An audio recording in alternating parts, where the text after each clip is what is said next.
Well, hello, and welcome to tonight's episode of Loot, Die, Repeat, where a bunch of, as they say, nerdy-ass nobodies get together and we roll some dice, we do some collaborative storytelling, and we do a lot of laughing at each other, which we like to call Dungeons and Dragons. And so we're excited for you to be here with us tonight as we continue our adventure and begin Season 2 of our story. And so we had 45 episodes over the past year where we told the story of Moniker. And last week we had a big culmination of their storyline, with some of them making it out alive and many others of them not. And we pick up with our adventure today. But before we do, if you are at all interested in Season 1, you can go on our YouTube channel. All of those episodes are up there. We would love for you to watch them and consider giving us a YouTube subscription. They're free. They're great. And also following us here on Twitch as we continue to tell the story, which is also free. And if you're feeling really kind, really benevolent, you could even consider subscribing. And as our monk makes it in, we would love for you to give us a Twitch Prime subscription if you have Amazon Prime, or even a paid subscription.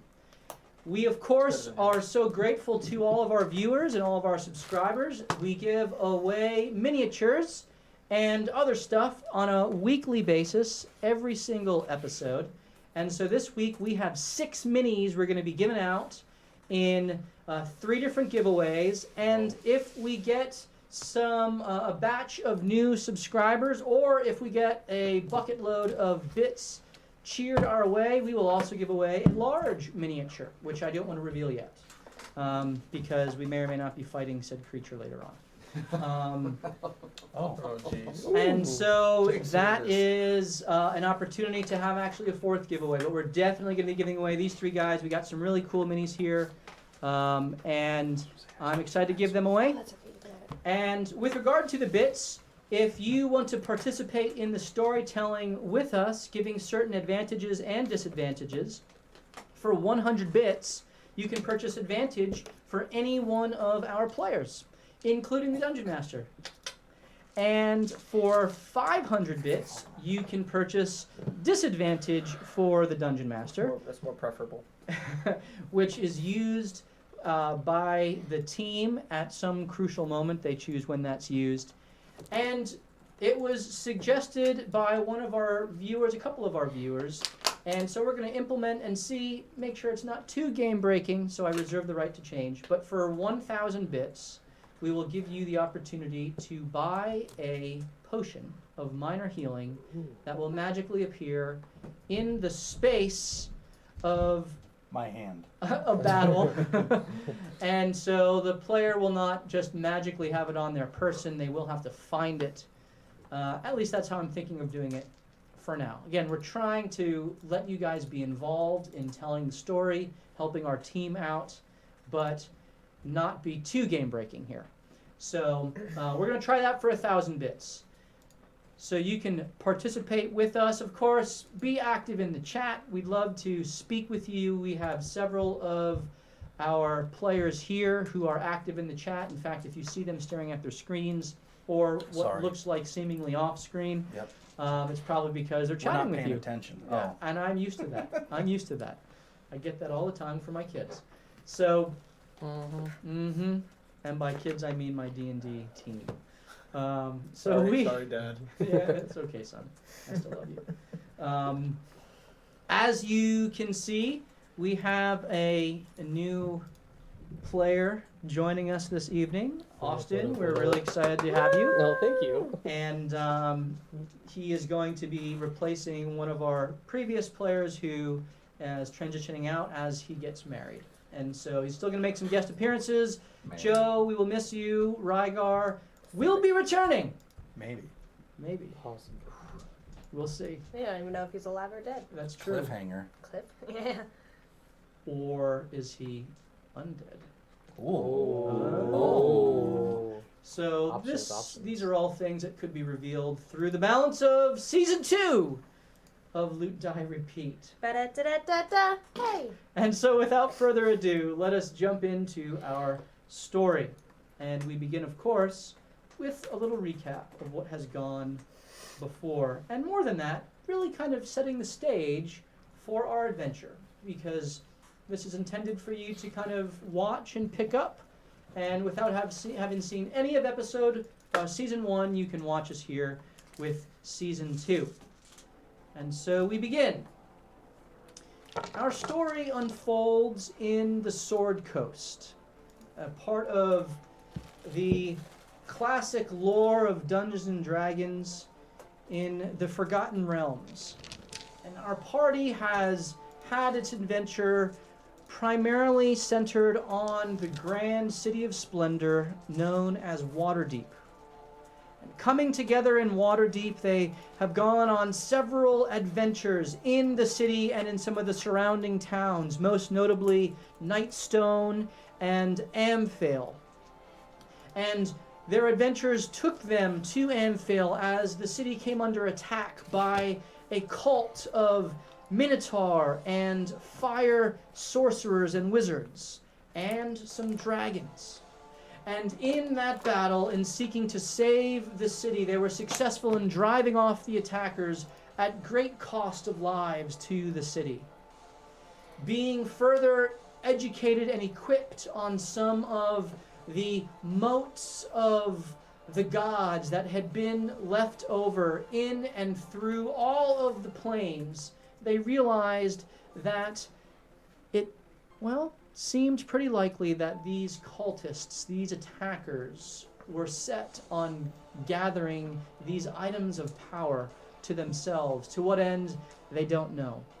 And so as they tracked the attackers into the Westwood to the northwest of the city of Amphale, along the base of the Sword Mountains, they came across several figures of note, one of them being the Dark Lady, a mysterious drow-like shadow sorceress who had great power, as well as Auntie Aloester, a fun-loving and sweet Grammy in the forest of the Westwood, who assisted them in finding their prey.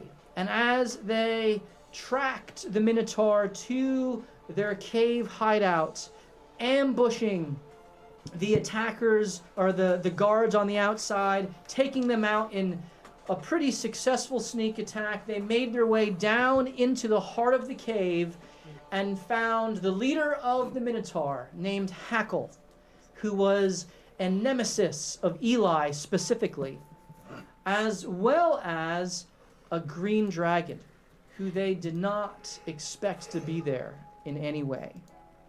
As the battle unfolded, the team was able to slay many of the Minotaur, even as their own allies began to fall. And as the green dragon taunted them and enticed them to join his side and to prove their allegiance by killing the Dark Lady, the team's wizard, Vincent Varaz, the young, naive 19-year-old who had accepted the mark of the Dark Lady. Young, stupid, naive imbecile. And now dead. Sprung into action as he was overtaken by the control of the Dark Lady, attacking the green dragon, sending it into a frenzy, and attacking the rest of the party. As the team of adventurers tried to fight back, slaying Hackle, but falling one by one to the cultists.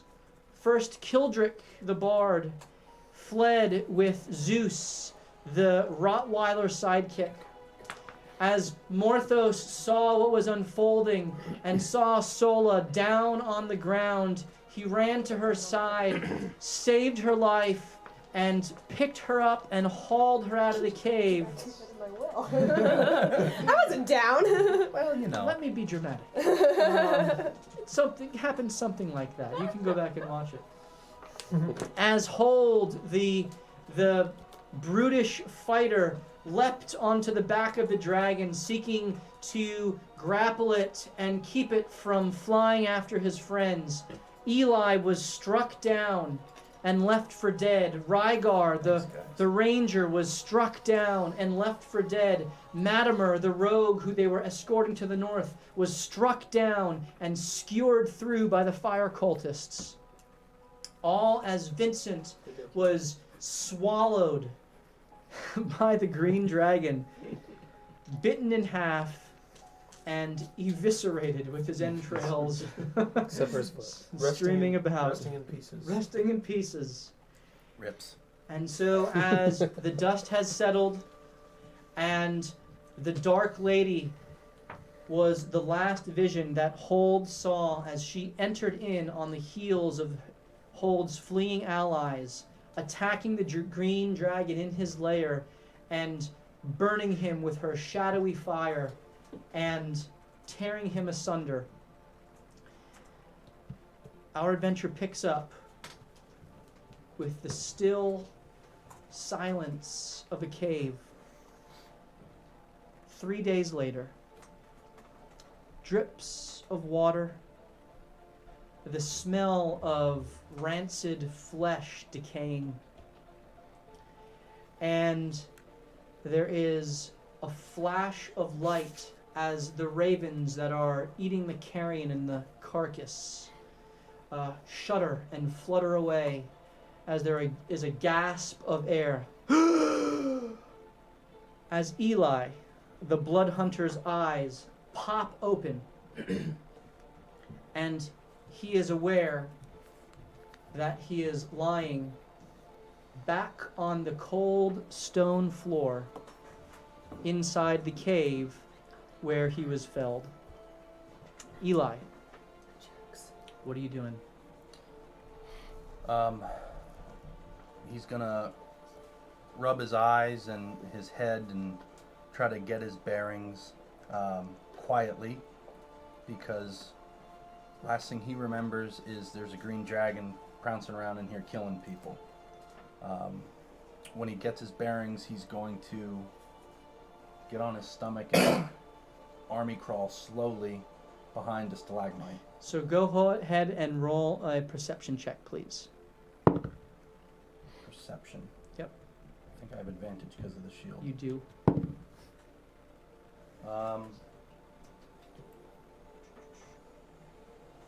23. So as you come to, your lungs burning as they breathe in the air for the first time in 3 days, your wounds that had gouged your body are in an instant healed up as you are accustomed to. However, there is one particular slash down your face left by Hackle's axe that is not healed. It remains open, and this is a new experience for you. Every one of your wounds previously has always healed. And as you come to, and as you begin to turn over, there's the ravens that were previously pecking at your flesh. They all flutter away. There's one raven that seems to sit on your chest and kind of cock its head towards you and almost lean in before it jumps off as you turn over. As you turn around, you immediately see the giant, decaying, slashed to bits carcass of the green dragon that you fought. Much of its body is covered in what look to be burn marks. As you look at it, you see that the ravens are pecking at its flesh as well. There is a large pool of congealed blood on the floor as its lifeless eyes stare off into the distance, its throat skewered and slashed, its entrails from its stomach pouring out. You look around and you see a foot that you know to be Eli's. Vincent's. Sorry. That's not my foot. Mike's foot. Vincent's foot. You see a pile of soot and cinder, which from that perception roll an investigation check. That's gonna be good too. 25. Nope, 26. You immediately ascertain that there's fur, there is the garb of the cultist, the fire cultist, the one fire cultist you slew. Someone was in here and set ablaze a pile of corpses, though yours was seemingly left out. You can't really see beyond the corpse of the dragon. It's pitch black beyond what little light trickles through, and so that's really all you can see in your immediate vicinity without risking actually lighting up a torch. In the kind of the peripheral of your vision, this is what you're making out with that good of a perception check. Okay. I think I would slowly feel my way over to the corpse of the dragon, specifically looking at the foot. And actually, before that, do I get an idea of what did that to the dragon? So, with that investigation check, it certainly was none of you. Okay. Nor was it any Minotaur. Okay. Nor was it any fire. Well, it could have been a fire cultist. It seems to be burned badly. But whatever fell to this dragon was something large and powerful, and there's no sign of what it could have been, especially given the darkness that you're in. As you army crawl towards the green dragon, there is a moment where you hear a and the sound is familiar to you. It's the same sound that your necklaces and your hopper make when reality is bent in on of itself and you teleport from place to place, from seal to seal. And you instantly hear on the other side of the dragon a soft little hum.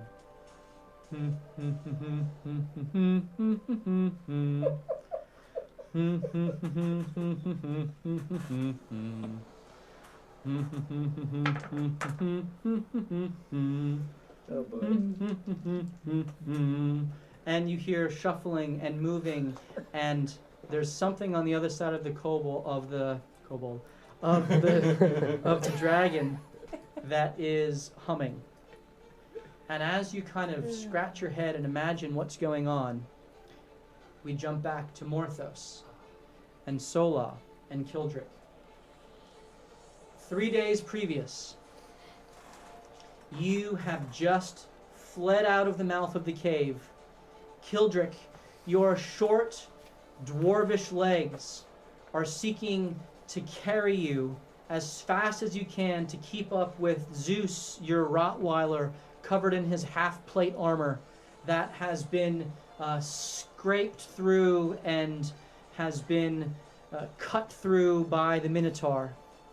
Sola, you are badly hurt, but you focus your concentration and your monkish discipline to will yourself to continue forward as you know you're leaving behind your friends. Morthos, you have Sola by her one good hand, her left hand, and you are pulling her along with you, being the most vigorous of the three of you left, and you are yelling to sprint, to run to the north.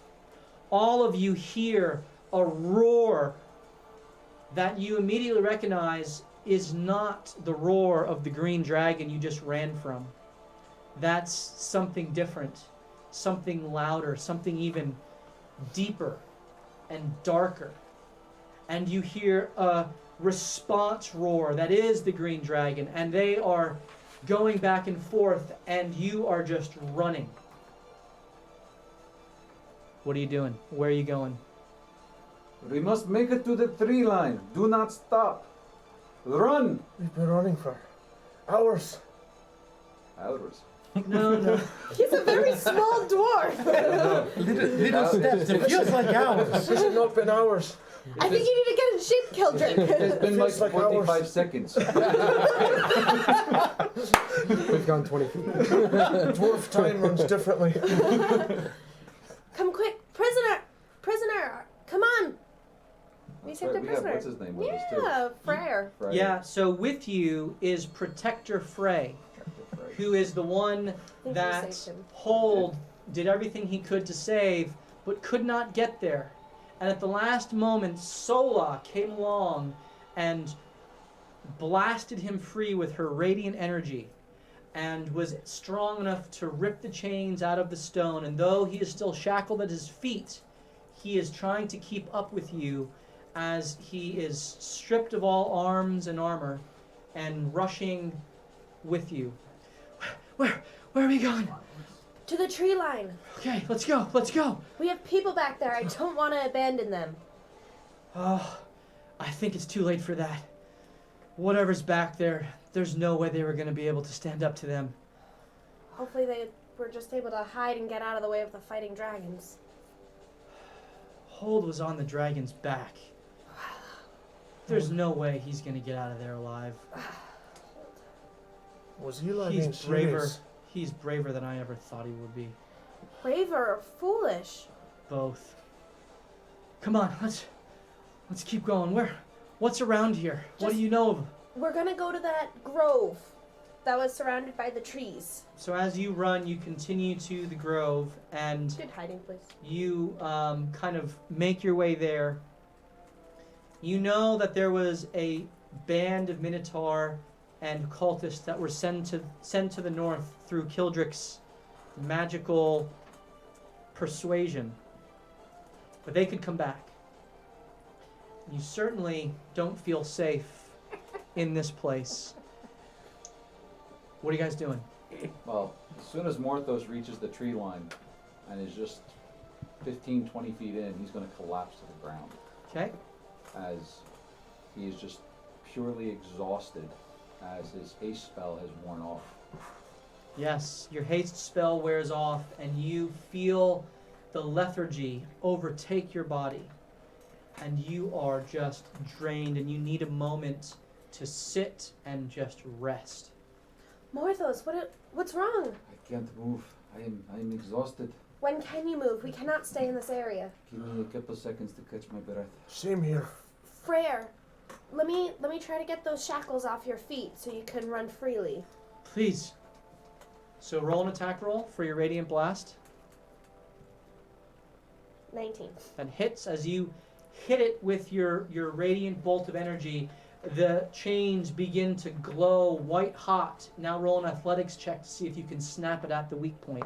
With advantage because you have... It was a 19. But just in case.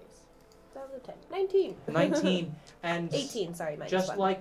just like before, though strength is not your forte, you are able through the searing hot radiant energy to heat up the chain and snap it in half, freeing the shackled legs to be able to run at full speed. Let's get out of here.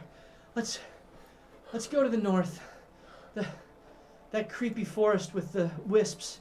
I don't want to go back there. We need to get out of here. Let's go north. I agree. We need to go. We cannot stay. The Minotaur could be in the woods. We can't. Anywhere. I think there's an elf hold up to the north. Maybe we could find safety there.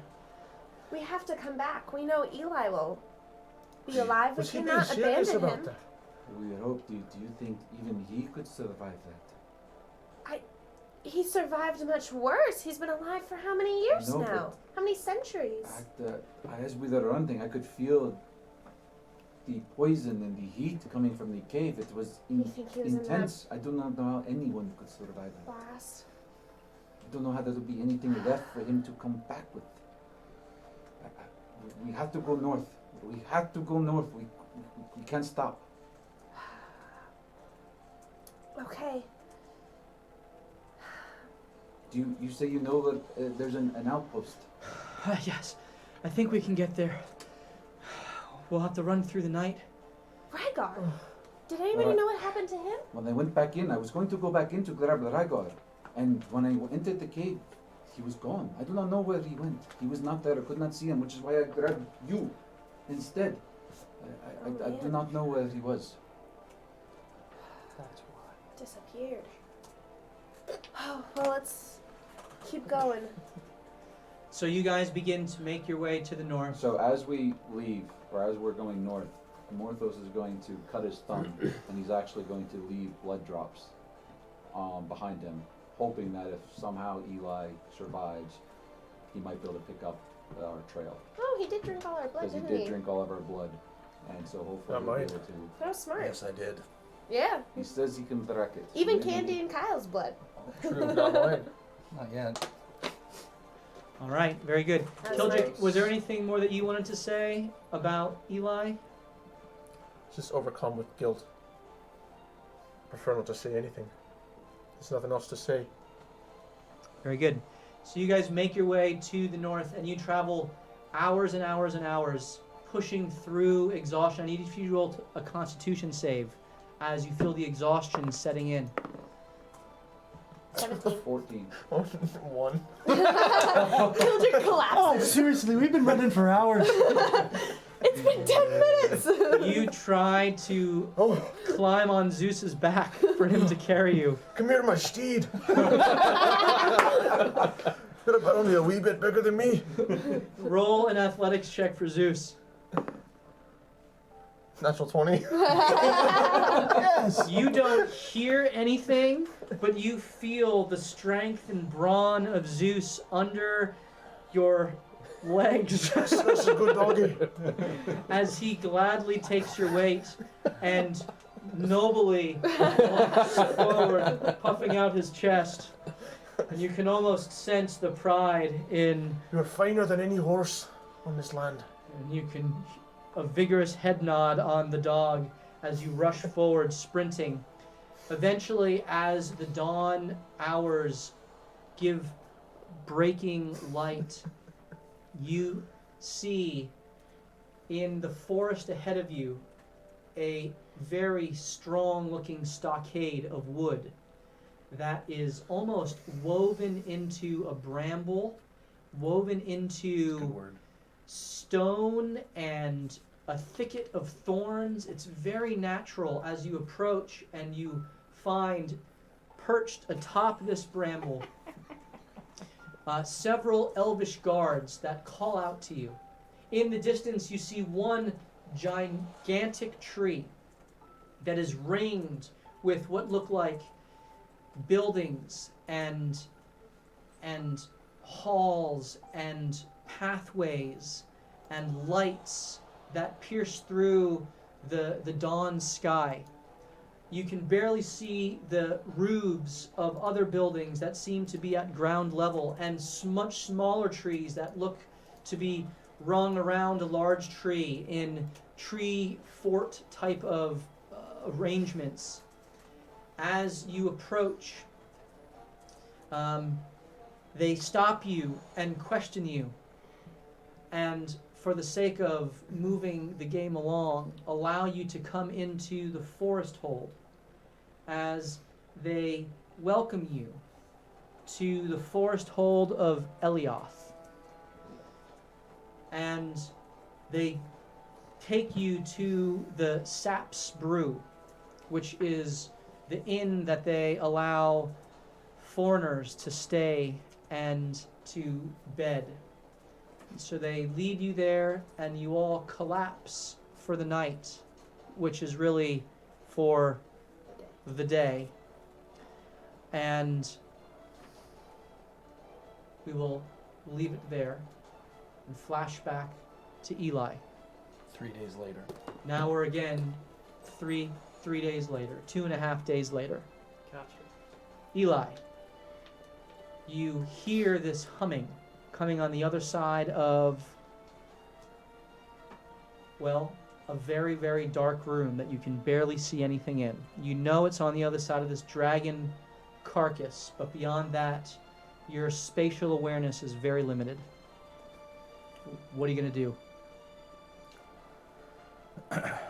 Can I try to position myself kind of hugging the dragon to the other side to see if I can see anything?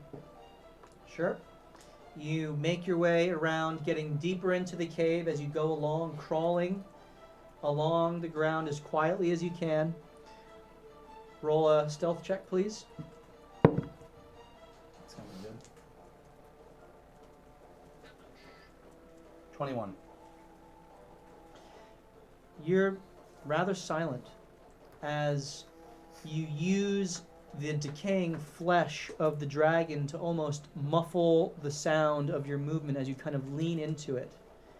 And it is rotted and fetid, and its stench fills your nostrils as you make your way around, and you poke your head around what you think to be the hind quarters or the tail, just kind of poking above the tail. And there is a slew of just poured intestines, poured fecal matter as its body has just released all of its insides, and the stench is even worse as it hits you, and you try to peer through to see where this happy, pleasant humming is coming from. And I need you to roll a perception check with normally, because you're in pitch blackness, so your advantages cancel out by the darkness. 20, unnatural. And so through the very dim light, which is barely making the way, you peer and you see the outline of a larger than life figure. Its broad shoulders and hulking body is bent over another larger than life figure, the outline of which immediately strikes you as belonging to Hold, your fallen friend. And this individual, as he is, or it or she is humming along, it's hard to say, has a cape that kind of flows off of its back with a hood up, and it seems to be fiddling and shuffling with Hold's body as it is humming along. Doesn't seem to give you any attention, pay you any heed. And I'm pretty sure that's Hold, right? The silhouette is quite certain in your mind. Although his body is, from what you can see, certainly not fully intact. Oh. There are, as best you can tell, gaps and severe and, well, thoroughly fatal wounds that are throughout his stony metallic frame. Does Eli hear any heart poundings in his head? Eli hears nothing. So Eli's pretty sure that's Hold being picked apart by something. He doesn't know what it is, and he doesn't hear a heartbeat. He's going to drop his head a little bit because the realization that Hold, who he enjoyed, he liked, even though he didn't tell him that, is dead. He knows that.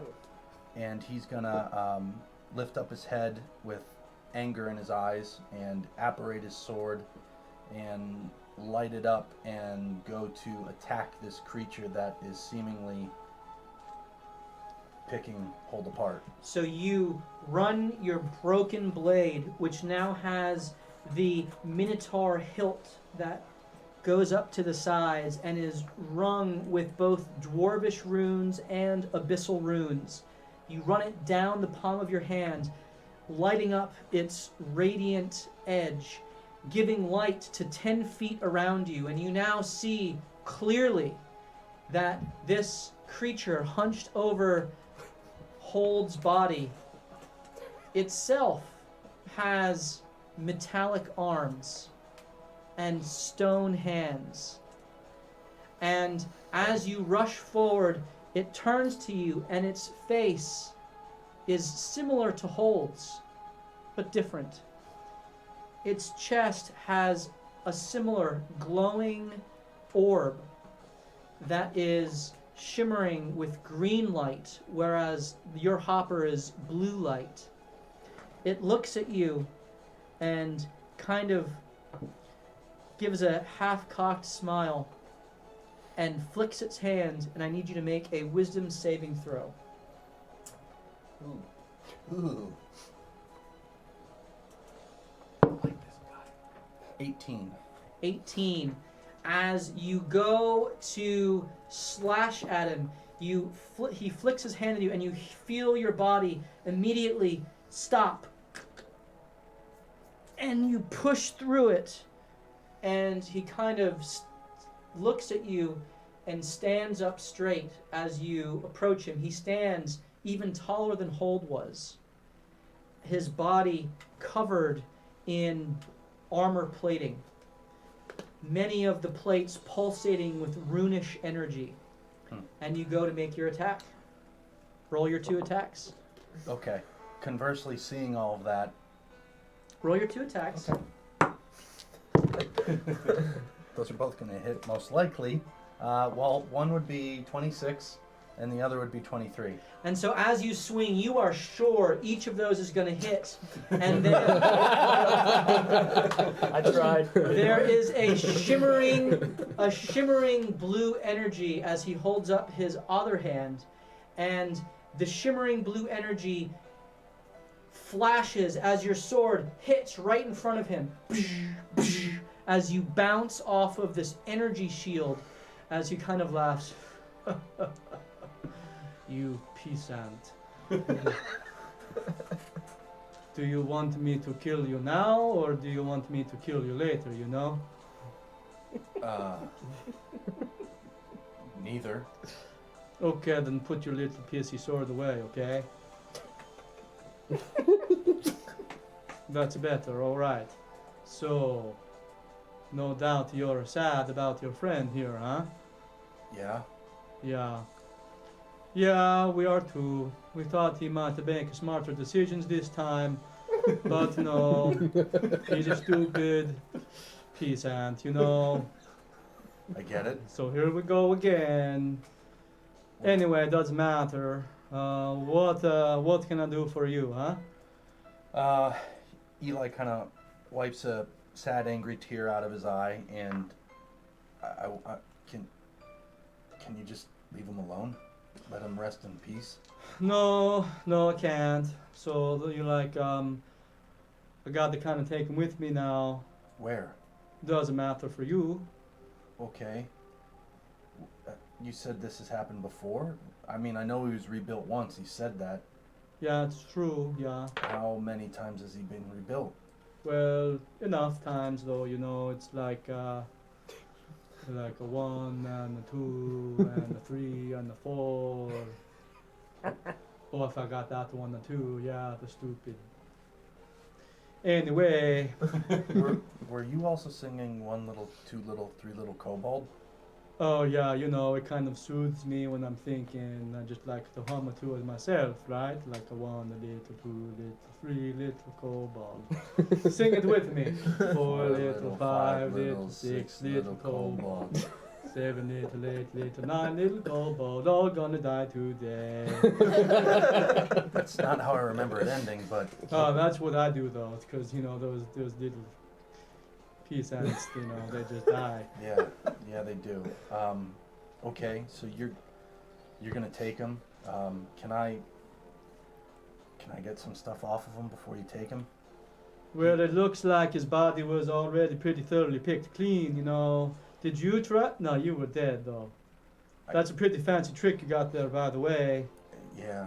Oh. Wouldn't wish it on my worst enemy.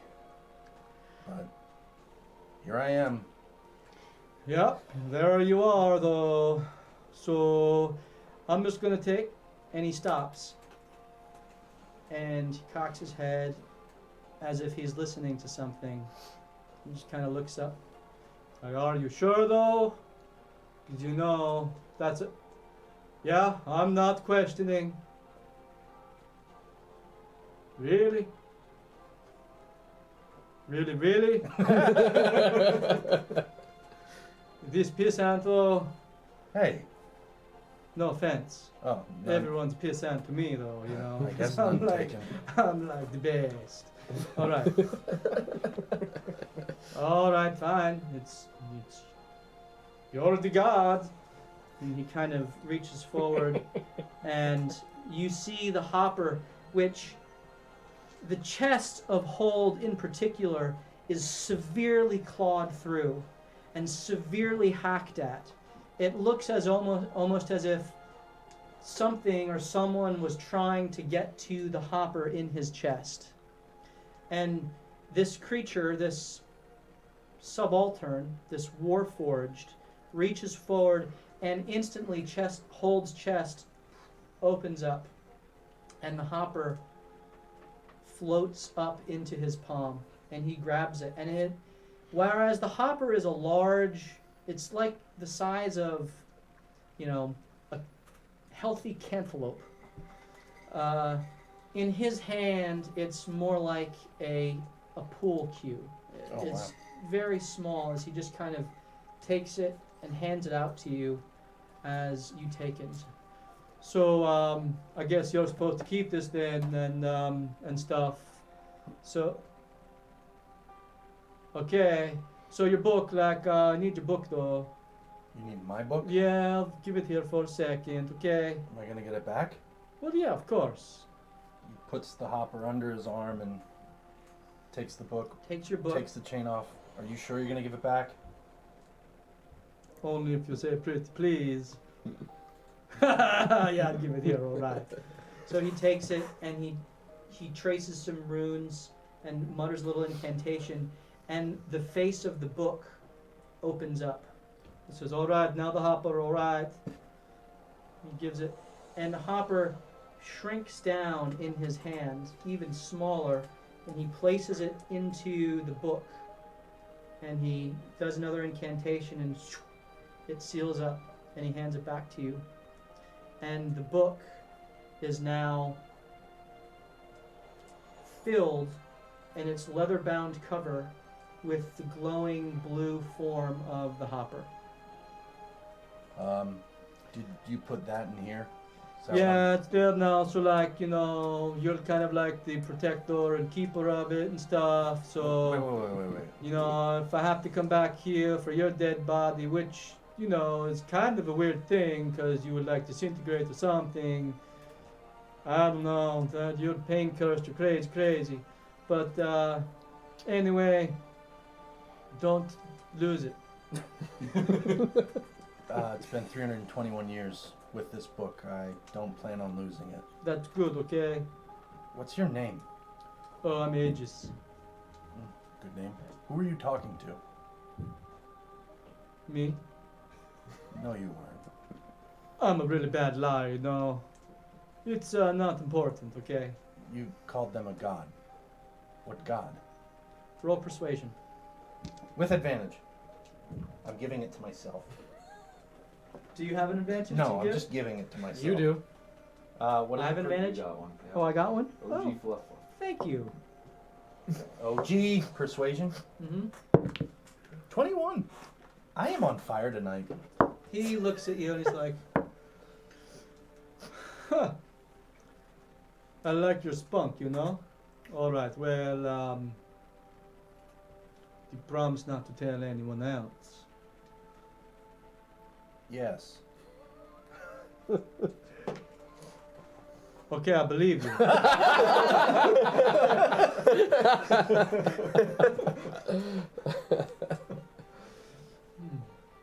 So, sometimes I talk to Tyr, and sometimes I talk to Maestra, sometimes I talk to Pelor, sometimes I talk to Helm.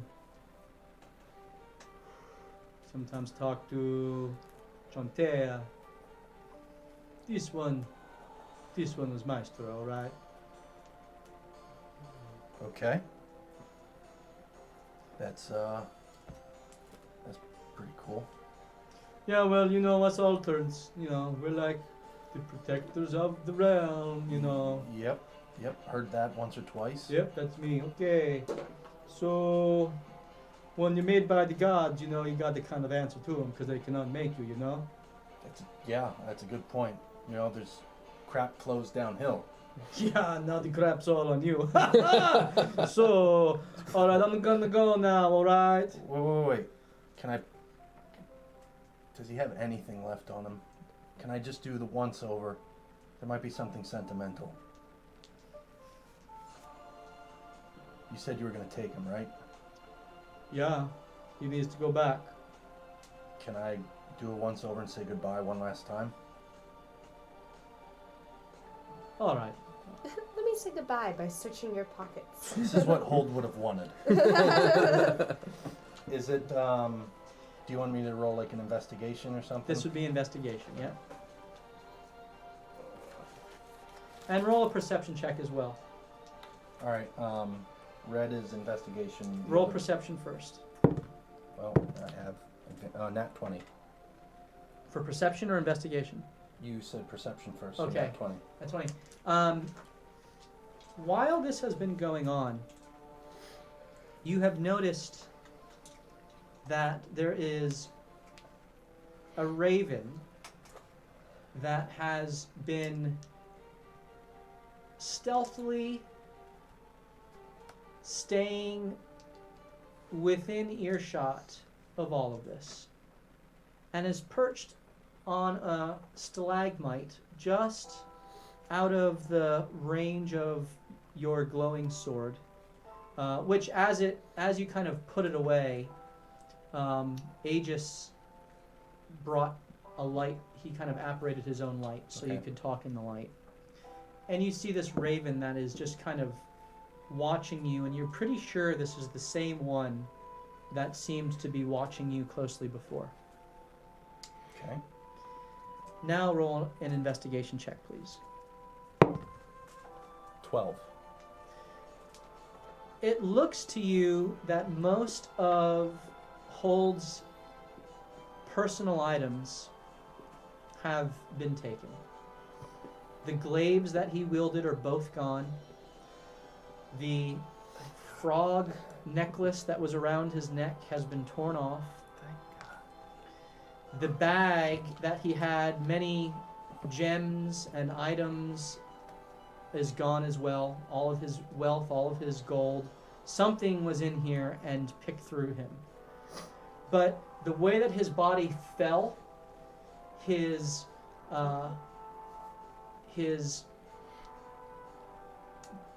you turn him over and you find kind of on one of his fingers, which fell kind of underneath him, a ring that he was wearing, which is the star metal ring that he purchased from the Griffin's saddlebag, which was the armor smith in Waterdeep. Mm-hmm. Beyond that, you see that he has been, as I said, badly torn, but he's alive. Or Yes. he's gone. Yep. Yeah. So I take the ring off his finger and kind of flick it and hold it in my hand. And His dead, lifeless eyes are kind of staring open at you with his mouth agape, the purplish blue fluid of his blood kind of seeping out from the various pores that have been, and now congealing 3 days later. And I kneel down and I close his eyes with my hands, and I put my hand on his head, and I just tell him, Hold, I'm gonna miss you, buddy. You were a good guy, and I wish more people knew that. there was a lot more for you to do, and I'll never forget you. Rest easy. And gets up and looks at Aegis and That was really sweet and touching, you know. It's almost like you really cared or something. I did. I liked him quite a bit. That's nice. Okay, bye. And he kind of steps forward, Was it Tommy Wiseau now or and something? he puts his hand out, and you see Hold's body kind of rise up, and with his other hand he traces a circle sigil in the sky, in the air. His green chest, kind of the hexagonal hopper that's in his chest, begins to glow, and as he reaches down and grabs onto Hold's kind of shoulder, he snaps his finger, the circular incantation flashes, and he is gone, and you are left in darkness. I feel like we're in Planet Trot here. Cyberpunk 2020 right there. I bring my sword out again for the light, Okay? and I put his ring into my pocket, and I look at that bird again, Mm-hmm. and I kind of want to pick up a rock. And as you are looking at the bird, about to throw a rock at it, we're going to flash back to Morthos, Sola, and Kildrick. You've now woken up, sleeping through the majority of the day. It is getting on towards evening as you gather in Sap's Brew. Not to get ahead of ourselves, but does that count as a long rest? Yeah. This is a long rest. Important information. You have Protector Frey there with you, as you have now officially leveled up to 6. Congratulations, Morthos. And you see Kildrick there, trying to console himself as he scratches Zeus's head. And you're all kind of sharing a solemn meal as the day is wearing on. The bar is filled primarily with elves. There are a couple of half-elves as well, and a human.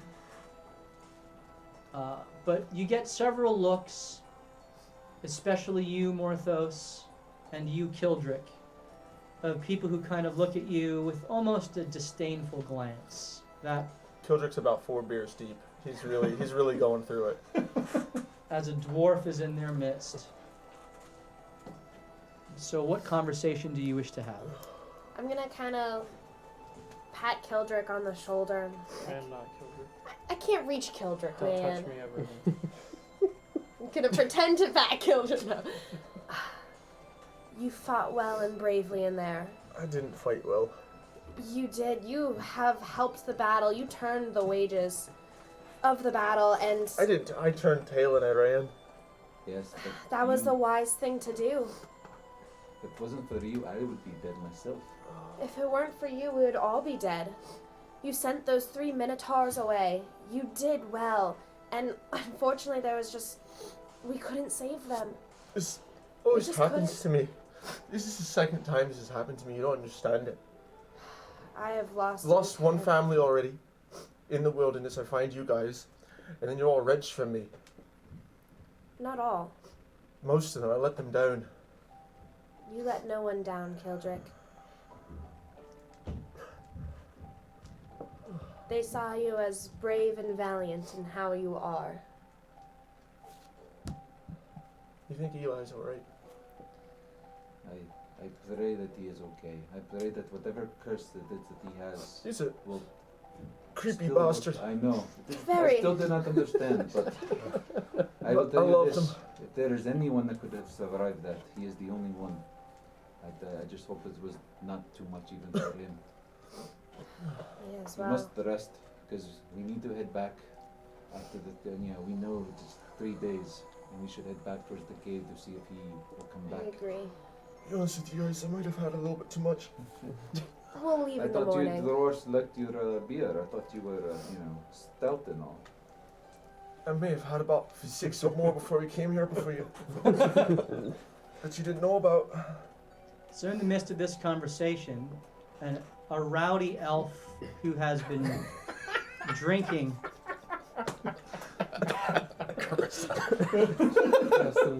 Oh, interaction from the chat. Thank you. That was funny. That What was are funny. tissues? I just used my underwear. a rowdy elf comes up and starts mocking you. Ooh. Oh no, I'm so sad. Oh, look at me, the big. How about you piss off, you pointy-eared bastard? You know, I might be scared if you were actually a dwarf worth fearing. Oh You yeah? puny whelp. He's I'm fun. gonna No. stand up, kind of intervene myself. Back away, sir. Well, what are you gonna do, Miss Glowy Lady?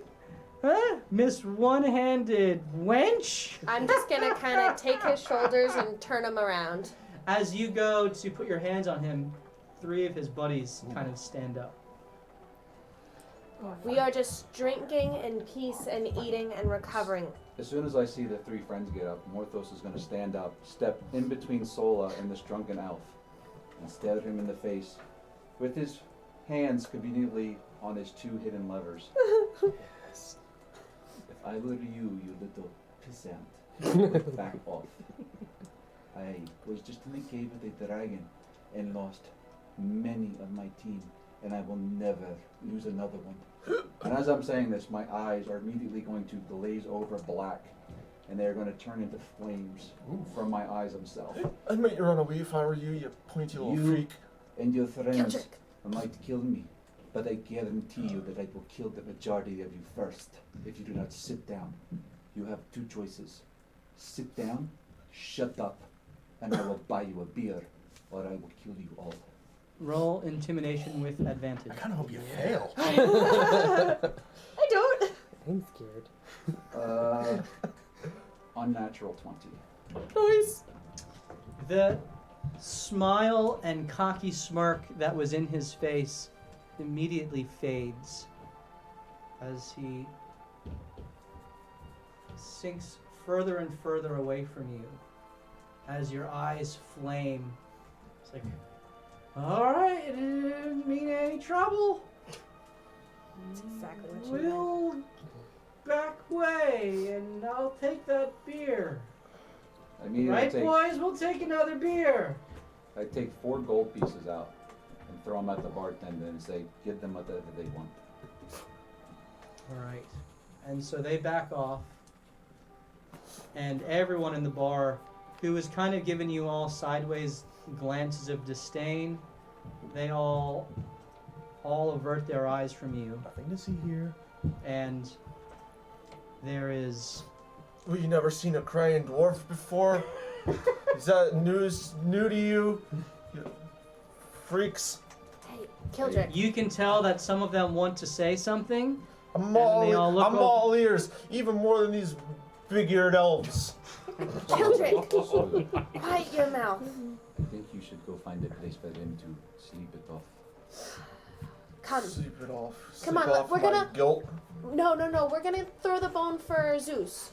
Come on, let's go. All right.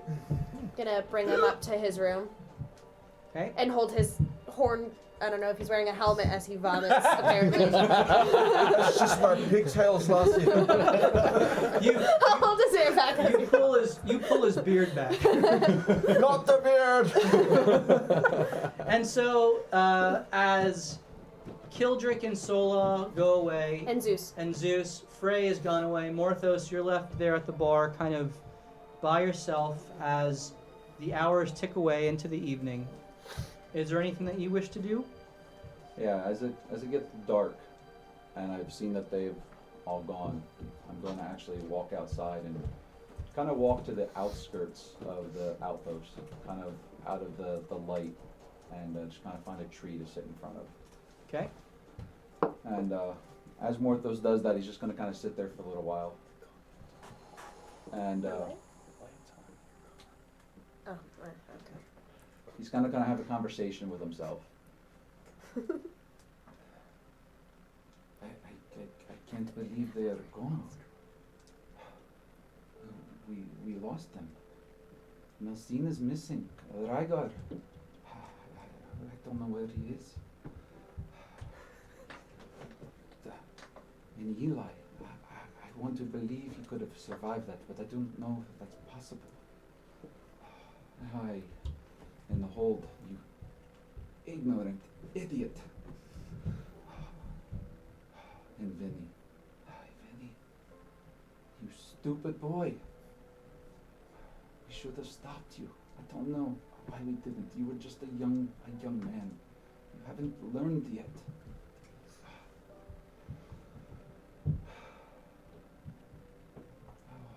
Oh, Baylor.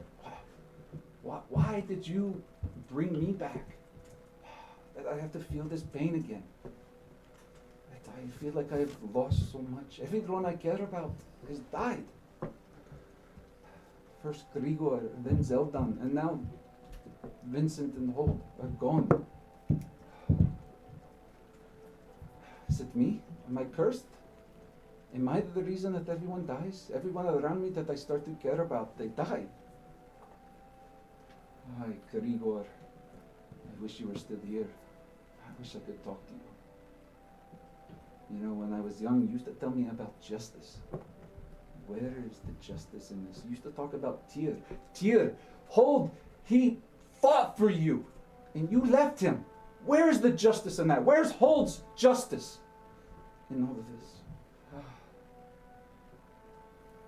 I don't know why this is happening, but I promise I will not let another one of our friends die. And with that, Orthos will just kind of eventually fall asleep at the tree. Damn. That man deserves, what's that thing for 100 bits? Advantage. Advantage. Well done, well done. And so as the emotion of the loss of your friends sets in, you all take another night's rest, knowing that the next day, if you are going to travel back to the cave to see if Eli has made it, that you'll have to set off. And so we flash back to Eli. You're looking at this bird, and as you do so, something else catches your eye.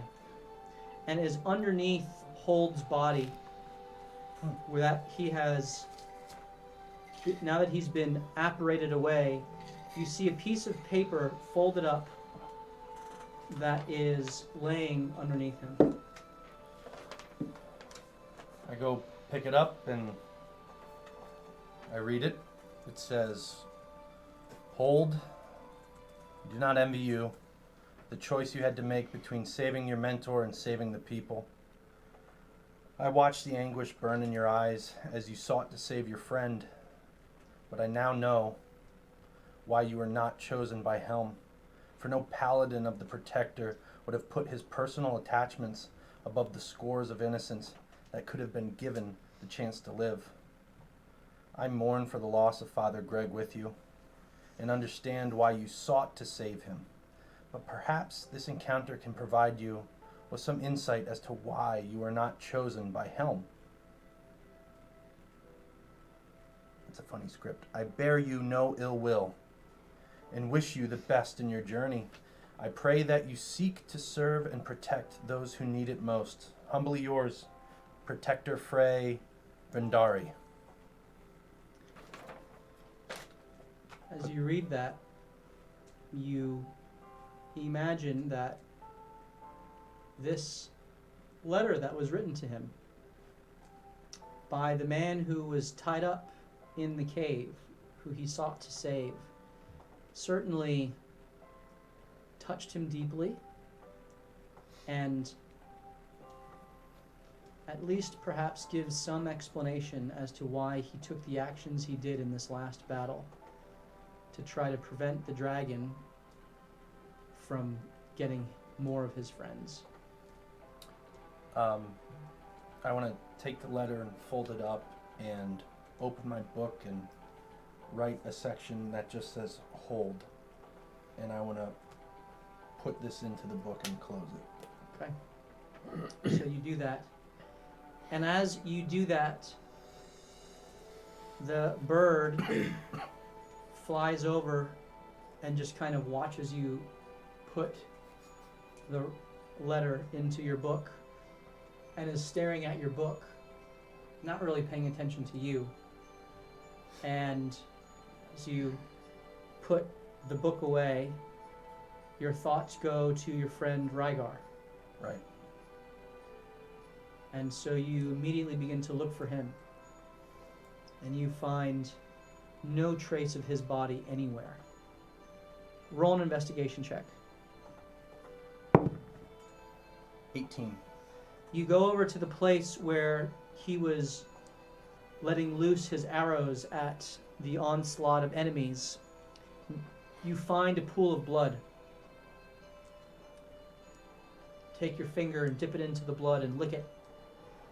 And having drank each of your compatriots' blood, you know that this is Rygar's blood. But his body's not there. There's no sign of drag marks. There's no sign of movement. It looks like he was here and then not here. And as you look around the rest of the cavern, you see that the treasure hoard that was here is gone. Roll an investigation check. 18. 18. You look around and you find bits and scraps of gold and electrum and silver and copper and even a single platinum that was left behind. All told, about 327 gold. And you watch the bird, which seems to be following you, and it's scratching at a rock, looking at you, and then flutters away. And you go over to the rock and move it aside, and there is a gem there, a large diamond. Worth how much? 300 gold.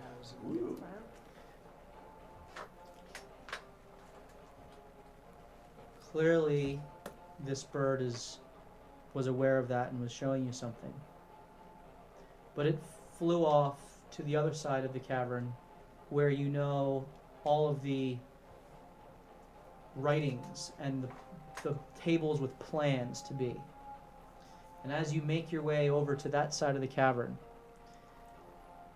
we are going to have our first giveaway of the evening. Oh, hey-o. And so I want you to type in if you would like to win the Ibixian and the Zeph warrior. He's like a monk dude with a cool staff and this like horse enemy creature thing with a giant axe.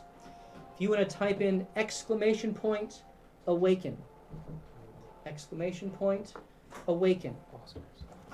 And you can have a chance to win these first two figures. We're going to have 2 more giveaways at least tonight with the chance for a 4th. But type in !Awaken and then Scooby-Doo is going to let us know who the winner is in the chat. So we'll give it a couple minutes. !Awaken. Type in !Awaken and you can win. And if you have friends that you want to get involved, tell them to jump in, and there's still 2 more chances to win these giveaways. !Awaken. All right. So, you are led over to the paper, and the bird is standing on one of the tables, and it looks like there strewn about are lots of different maps torn asunder, letters that seem to have been ripped, several of them burned, but it seems like there is oddly one neat pile of them which the bird is kind of standing over, and it nudges its beak towards you. And there are 8 letters there. 5 of them in a language that you don't understand, 3 of them in Abyssal. There is also a map underneath those letters, and all of this seems to have been set aside and placed there neatly, as if for you to find. And the map is a map of the Sword Coast. And on Waterdeep, there is a circle and a little notation that says, number of moats here, ?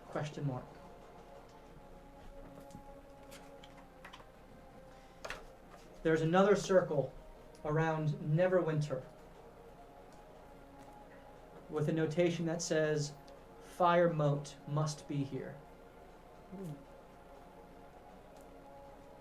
There's another circle around Amphail that says Heartstone. There's another circle around the Coldwood, and it just says ? Savris. There's another circle around the High Forest with 3 ? Nothing else noted. And there's a question mark in between Neverwinter and Waterdeep along the Sword Mountains with a notation that says Mount Aradin, Resonant Crown, Olothantor. Olothoontor.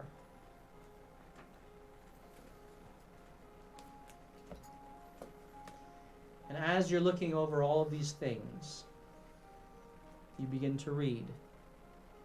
The bird just stares at you.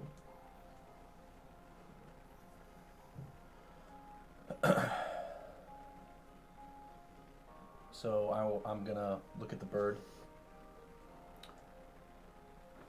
You've been helpful.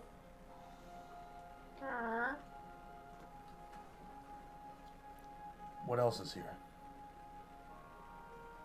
Can you find me my friend's spell book? Or my friend's prayer book?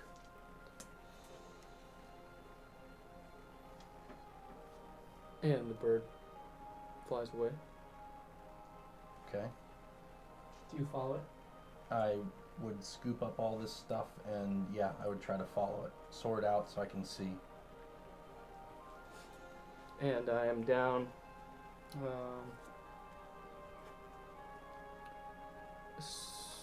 sort of where Hold was.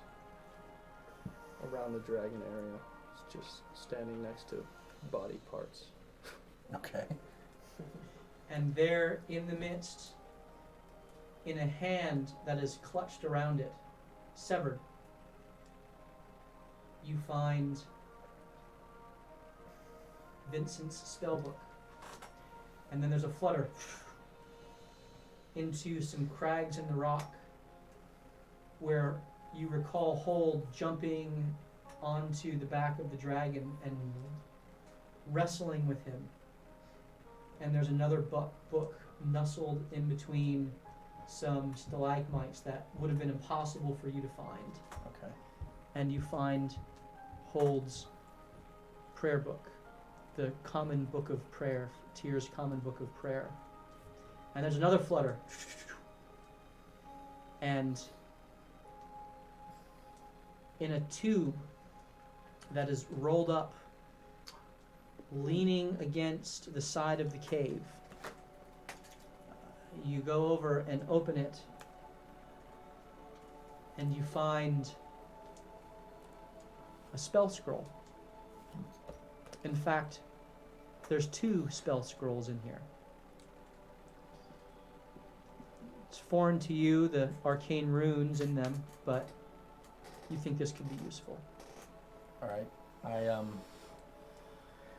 pick up the book with the clutched hand, and I take the book, and I take the hand off the book, and I put the book under my arm.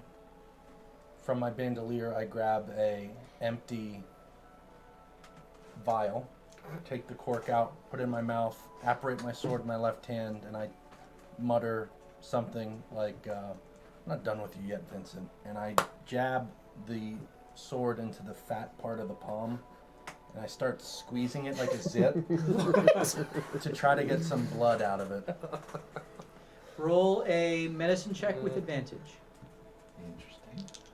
The bird slowly backs away from you. 6. 6. With Yeah. advantage. I know. Oh, okay. I didn't see the other one in there. That other one was actually cocked, but I'll let you reroll it. Not even 5. Nice. So you do get very congealed blood. And it's mixed with the sinews of his fleshy hands Mm-hmm. and particles of skin. And it is not refined or Delicious. strained blood in any way. It's basically like a hunk of rotting flesh, a hunk of rotting Vincent flesh that you squeeze into this vial. Sweet. So I do that. I put the cork on, I put that back in the bandolier, and then I throw the hand aside. And I just mutter something like, we should have took care of him better. Yes, bird. Or you were in agreement. Can you please bring me that prayer book? Bird. The bird turns its head and starts walking away from you. Okay. I remember what it was. I go over and grab the prayer book. It's got a small avian brain. It probably didn't understand. I grab the spell book and I grab the spell scroll and I pack it up and I want to walk back to where Hackle's body was. Okay. Because I do remember there should have been a bag there. Yes. In fact, you recall as his body disappeared, there was a potion that fell from it, a bag that fell from it, a coin purse that fell from it, and his glaive was absorbed, or his axe was absorbed into your sword. You go back there, and the coin purse is gone, the potion is gone. Roll an investigation check. 22. But the bag is there, nestled in with several small boulders, which would be very easy to overlook because it almost looks like one of the rocks itself. You find it, you pick it up, and you know that this is a bag of holding, not unlike the one that Rygar had wherever he is. Yeah. I want to... Bird, where are you? I orient myself to wherever that sound came from. And you see that he is standing at the mouth of the cave as if signaling, we have everything here. Okay. I throw the bag over my shoulder and I start walking towards it. And I, well, clearly you're not natural, but you've been helpful. So I'll follow you out of this cave. Don't lead me into a trap.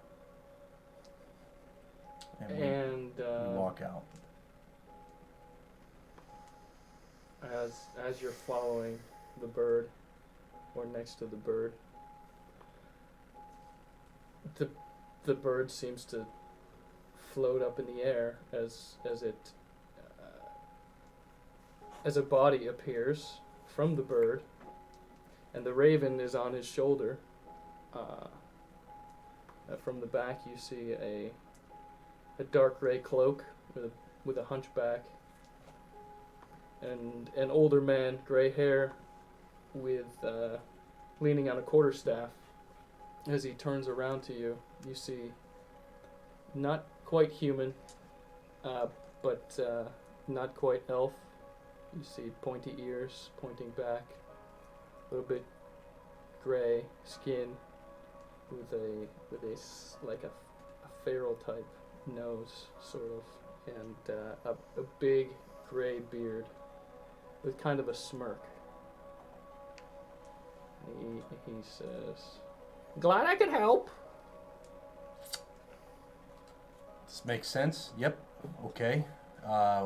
Thank you. And what the hell's your name? Well, you're Eli. This is Nevermore. And Nevermore? and I'm Wolfram. Wolfram. Wolfram. Okay. Yeah. How do you know my name?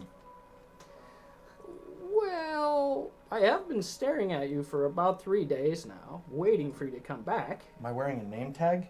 Oh, How did- oh yeah. And we've been following you for months. What?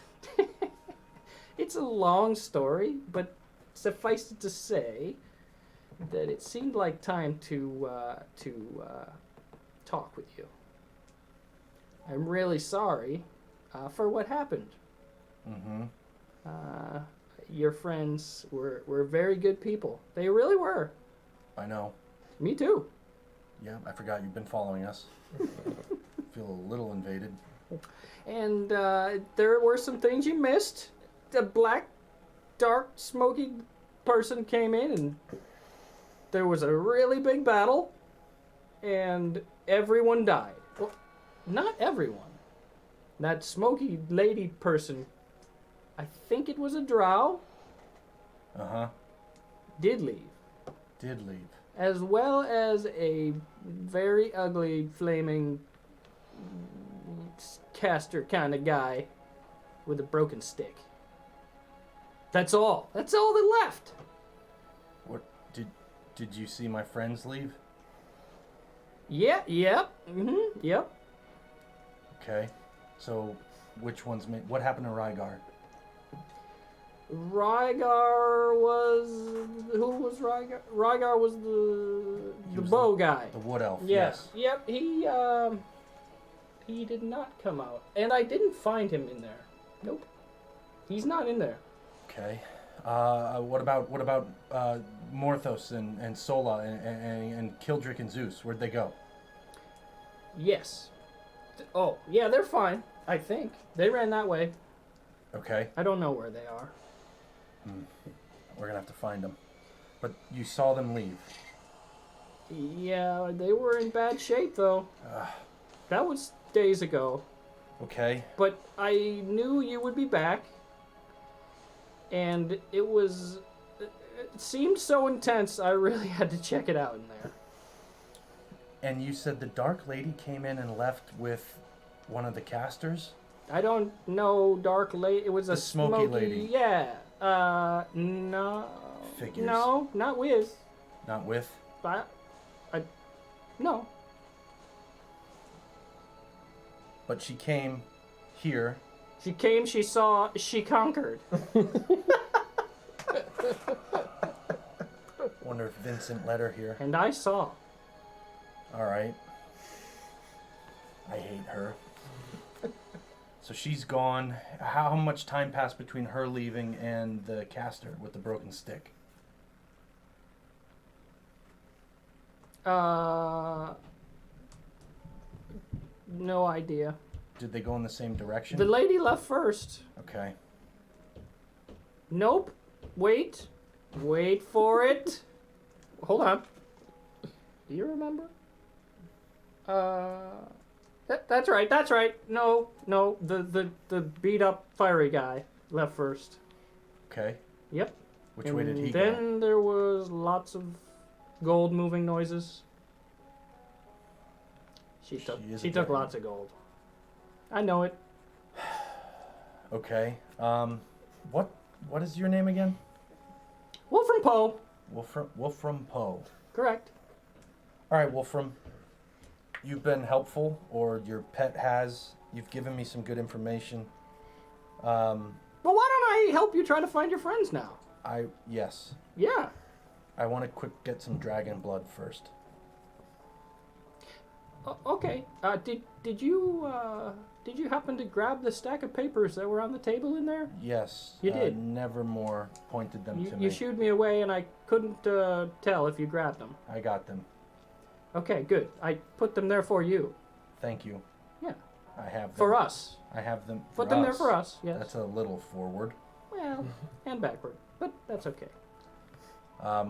Okay, well, I'm gonna run and try to get some dragon blood out of a dying carcass. Okay. Well, And then let's go find them. I'll scout ahead. Sure. Perhaps I can track them. Come back and meet at the mouth, and then let's go. The mouth of the cave, and let's go. Okay, I'll be back. All right. Bye. Run in. Okay. And so I will form into my bird, my raven. Yep. And try to do some tracking. Okay, so I need you to roll a stab. a medicine check to see if you can properly extract. Nice. That's a 10. That's all you needed. That was the DC. You dig into the depths of this creature because most of its blood is already congealed. But you dig into its chest to get to its heart. And in slitting through to its giant muscular heart, careful not to get yourself burned by its poisonous innards, you're able to extract some smooth running blood and catch it into a vial, one small vial. Right. So one vial of green dragon's blood. Jumping back to Morthos, Sola, and Kildrick. It is the next day. Oh, jeez. What are you guys choosing to do? My head is Maybe on pounding. Day 3, technically. We're getting Yep. close to day 3. Yep. It would, if you wanted to try to get back to the cave by the time the 3 days from Eli's death, you would have to leave now. Guys, Hey, tell me you beat up those elves. yeah, you need to Quench learn those to bastards. control your drinking. I got demons to wash I away. understand. It is a rough time. But we have to go back to see if Eli is going to come back, if he's going to make it. We can't just leave him there. One way or the other, we have to know. We should head back towards the cave. It's the least we can do. Let's go. I think we need to leave now. I'll get on my steed. And with that, Sola hops in our car and drives to the Poconos. Bye, everyone. Alright, see you later, Mom. Where'd she go? Sprinting ahead. I have to go to work. She sprints ahead to scout for I you. have to train people on a new computer system. Okay. Alright. See ya. See ya. Good night, Molly. Be safe. Break the immersion. So, as I hop on Sola, Zeus. as Sola is just kind of quiet, lost in her thoughts, you make your way to the south, and I need you both to roll survival checks to see if you can make your way back to the same spot. Gosh. It's terrible. Would Zeus roll too? 3. Zeus would roll as well. 14. Well, he's the one that matters, 'cause I'm on his back. So 13. So between Morthos and Zeus, you're able to put the trail back together. At some points, finding your own blood spots, Sweet. and It's an effective way to track. That's right. recognizing that this was certainly the tree that you smeared your hand across, or let your blood out at. And you arrive at the cave mouth, and about a mile out of the cave, I need you to roll a survival check, Wolfram. I did 24. About the mile out of the cave, please roll a perception check, Morthos Kildrick.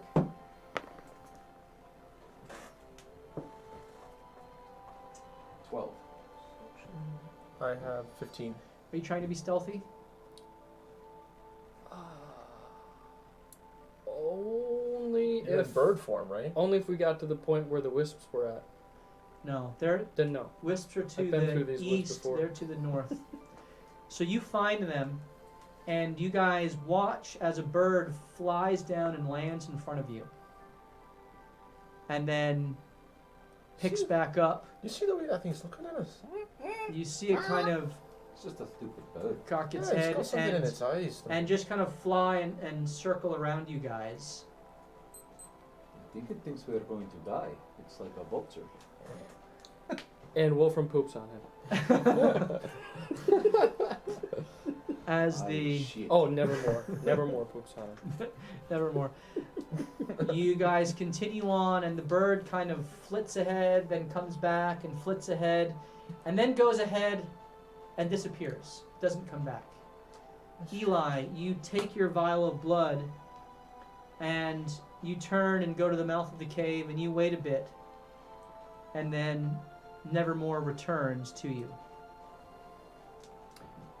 Yeah, Wolfram comes out of the bird again.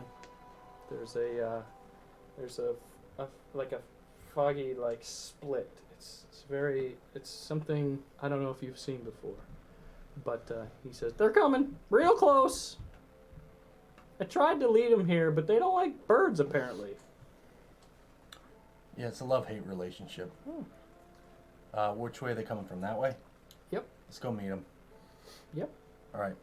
Start walking. So you guys meet up.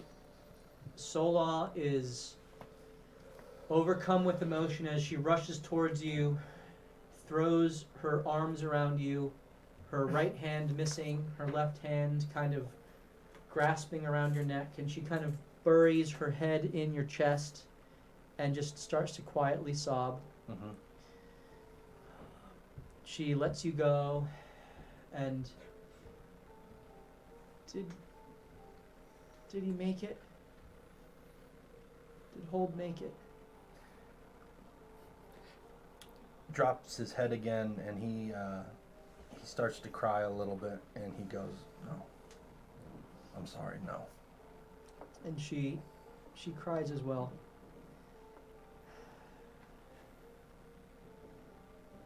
The journey of life is long and winding, but always comes to an end.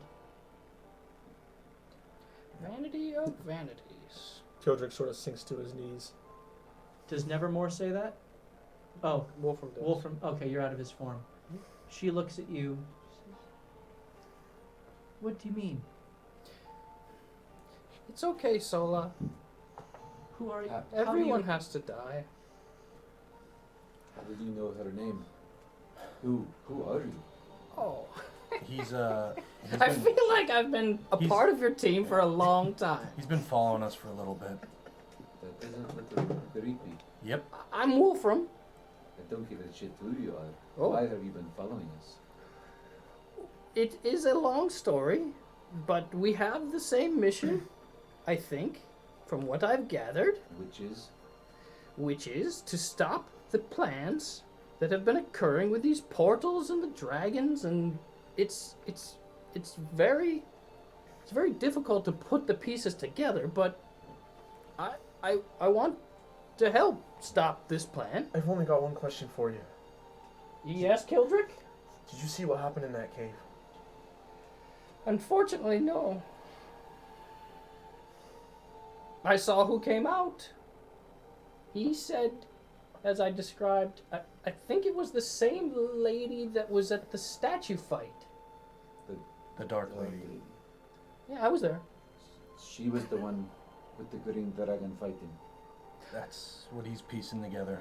Yeah, you must have heard that behind you. Huh? She Well, there was- came. yeah, all I know is when we were running, it was immense, whatever that was, and I could feel the burn of the acid behind me, and something else. There was something there that was just as powerful, if not much more powerful. Ah, I forgot something. What? The Minotaurs. Did you notice they were all in a pile and burned up to ashes? Yes. Oh, I'm surprised. Well, there were 3 or 4 that came back, and well, they kicked you a couple times. I couldn't do anything about it, Oh, all right. but I knew you would be back. So, those people, monsters, and the Dark Lady and the Fire Skull guy. Yeah, I think those were the only. Oh, and me, and Nevermore, and Eli were the only ones all who left the cave except for the person he gave hold to. You gave hold to someone? I kind of didn't have a choice. It was another Warforged.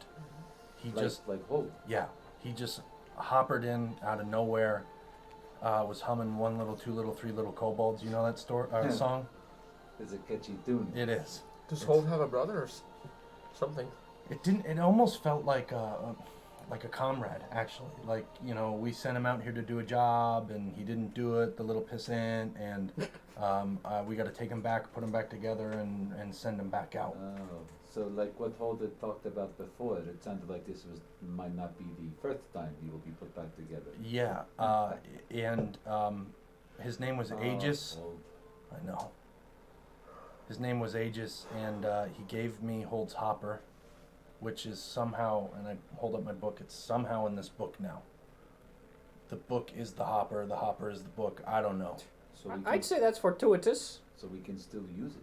I believe so. I think this is the way this is the Hopper now. Interesting. Eli. Yeah. I'm sorry that I failed you. You didn't fail me. You got Zeus out. You got them out. I am sorry we left. I felt that I had to get them into safety. I'm glad to see you weren't lying when you said you could resurrect yourself. I'm not doing anything. It just happens. But, yeah. You know what? You did what you had to do. I am happy that you guys are alive. I didn't know if I'd see you again. And that is not... That's not something I really wanted to think about. And he runs over and he actually hugs Morthos. And I'm glad to see you too, my friend. and I'm really happy you're alive. And then he goes over and he gets down on the knee and he hugs Gildrick. And then I whisper to him, I tell him, it's okay. We live to fight another day. It's okay. It's okay. I saw them die. And then As Eli leaves Morthos, Wolfram goes over to Morthos to try and give him a hug. Oh, then we are not there yet. And you see Wolfram's big, black, kind of elongated eyes squint down and kind of tear up a little bit. You might feel like you know me, but I know nothing about you. Then he goes to Kildrick to try and follow what Eli did. as I move on Gildrick. to the dog, Oh, Does he get a hug? just really uncomfortable. And Thank you. You start walking towards Sola, and she holds up her stump to stop you. And she says, "What's your purpose?" My purpose is, well, right now, honestly, it's to meet you in person and join with you. I mean, I am old. Can you see? I don't have much time left in this world. Many of the packs that, well, you would call them packs. Unkindness is really what they are. But many of them have died or left, or we've been separated, and I can't go back. And now I am seeking a new flock for my raven and me. And I've had some guidance, but we all have influences from above or below that could lead us in any direction. And my direction has been led to you. I thought it was going to be with Hold and Rygar and Vinny, but it wasn't in the stars. he was very helpful actually in the cave. He pointed out, and I'm talking to Sola, I guess now. He pointed out some things I couldn't see and have been helpful. I got Vincent's book, and I showed it to her. He pointed out this scroll, a letter that Frey wrote to Hold, which is very sweet, and a map with some information and a couple of letters that it looks like Hackle was writing or was in communication with someone. He was He was helpful. I don't believe he's lying to us. I'd like to insight check him. Ooh, I mean, 21. You didn't look like you needed help before. I mean, Hold was a pretty tough guy. He seems utterly sincere to you. Rhaegar had some pretty sweet bows, arrows. Well, Vinny was there too. And, He was a part of it. but now it's time. It's time for me to join. If you'll have me, I could be temporary, if you will. Long-term temporary. Forever. They took me with open arms. Yeah. I think we should take him. Yeah, too. you're new too. Can you write me a song? I actually broke my guitar when I was escaping the cave. Okay. I could just sing you something. I'm not in the mood. All I know One is sad day. songs. One day we will sing together. But The Raven in you. Have you ever heard a raven sing? Probably sounds like It's beautiful. AC/DC. I don't know mean what to, that is. The kids will know. hamper this wonderful party you are having, but we are kind of in the open here. Yeah. We should go somewhere. I do not feel safe just staying here by this cave. Well, I also found Hackle's bag of holding. I'm kind of interested to know what's inside. I wanted to do that out where I could see before we go anywhere else. Eli. Yeah. I wanted to ask you, how do you hear Zeus? I've been riding him to and fro. He's been riding him. He's been a faithful steed. He, And it sounds like he's barking to me like he's communicating, but I cannot understand it. Zeus. Yes, Like this. this weak little dwarf thinks I'm its steed. Ha! Are you okay with that? Bully! Of course. Shows how strong you are, right? Naturally, because I'm the best. Zeus, Yes. would you have a problem if I let him communicate with you through the necklace? The choker. Well, I already have to listen to that outrageous accent. Ha! So why not talk to him directly? You can still talk to me, of course, but will you be able to talk to me? No. Well, shit. It's a conundrum. And you see him raise his paw and kind of stroke his own chin. Do what you think best. Well, I don't want you to think I don't want to talk to you. Too late. But he does have a magnificent voice, He does. so he better sing. He says he wants you to sing. What do you want him to sing? What are you in the mood for? Not right now necessarily, Oh, he just didn't in mean that. general. You have to keep singing in general. Tell him I'll sing him many songs. He can hear you. You Oh. can't hear him. I'll sing you many songs. Absolutely. All You right. will. He's excited. Zeus, and I get down and I pet his head and get his ears and I kind of rub my noggin against his noggin. You're a wonderful dog, person, thing. I don't know what you are. I'm a man. Ha! Dog. Thing. Yeah, I'm a mog. yeah. Half man, half dog. I'm my own best friend.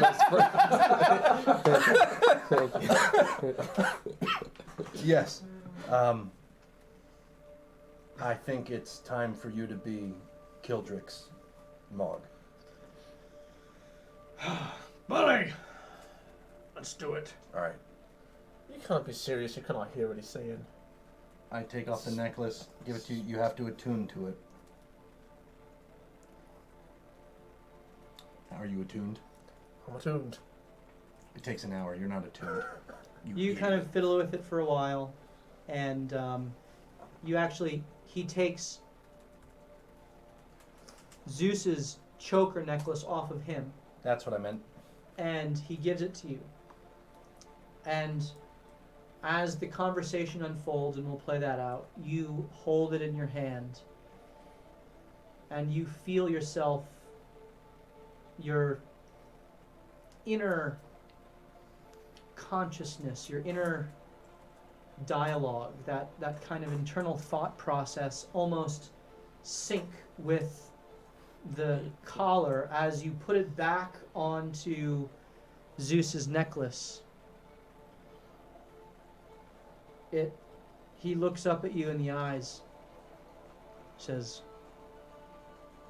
Well, Oh, we'll see. Good God.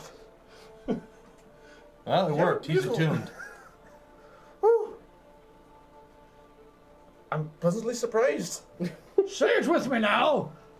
Bully! Bully! Bully, indeed, friend. Ha. He's my pet.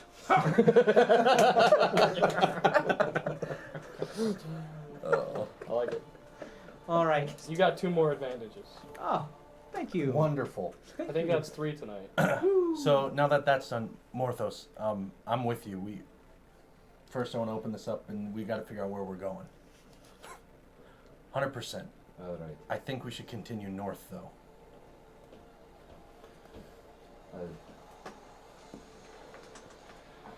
Everyone we were going north for is dead. Well, gone. I don't know why we would go north. Their tasks aren't finished, though. They may be gone, but there's still an open-ended thread. I do not know. We could head back to Waterdeep. We still did deep. We still have not dealt with the missing children. The little children are still dying or disappearing because of us. That's true, but we don't yet know how to track them. We know that there's fences, but we don't even know how to find them yet. And you saw what the Oni did to us when we were at full strength. We're not at full strength right now. Just as a heads up as well, the Minotaur may be coming back that I sent out. That's true. Well, And- isn't that what he saw? I thought he saw the Minotaur come back and leave, right? You Oh, believe me now? They were Well- burnt up, actually. They were burnt up, so they are dead. Hmm. The few that burnt them did leave. Then why, if we are so few in number, shouldn't we not head back to town to try to rebuild or gain strength? I cannot lose anyone else. Well, from what I I can lose you, but nobody else. from what I gather, I believe the Greyhands and the Blackwoods all have a stake in your trips this way. That's true. And gold? Oh, who cares about that? But there's a lot. Vincent would die in vain if we didn't go to the Maribor Woods. Oh. This is And Hold would die in vain if we don't get to that secret anvil in the north and try to complete the Gundrick gauntlet. Protector Sola, Protector Frey did say that he was going to return to Helm's Hold and then journey into the north to see what he could find. Helm's Hold, Morthos, you would know, is a fortress city about 20 miles south of Neverwinter. And Rygar, we know he's looking for his uncle in the Cold Woods. I don't know what happened to him, by the way. No one knows. You did not see anything. When I came back to the cave after I pulled Sola out, and I could not see him. He was gone. I was not in the cave during the fight. Usually I don't go in places when you go So into you're them. a coward. No, a random raven flying around in a cave with dragons doesn't really do much. He's got a point. The only thing that would make sense to try to even piece anything together for Rygar is to go to the Cold Woods like he's been saying. It's the only. If we walk away from those three people, it's like we're just walking away from them entirely. We can't let Vincent die in vain. He put his best foot forward in that fight. I found it too. But I disagree about going north. But I could not bear to lose another. So I will go wherever the party goes. I will not leave them. You're my family now. Well, another I'll option. follow you to the end. Another option. That flaming skull guy took off to the east. I'd like to extract some vengeance on him. That was days ago. Like the east, that's the direction we came from, correct? Right. Like from Gam's, whatever her name's house was. The main road skirts around Westwood and travels to the north. So you have Waterdeep here, Amphale here. You're in kind of the eastern portion of the Westwood. The forest hold of Elioth is kind of on the northern portion of the Westwood, but this road, the long road, goes all the way up to the north, and then the high road goes up to along the coast to Neverwinter, and there is a trail that you know it is known as. I have my notes.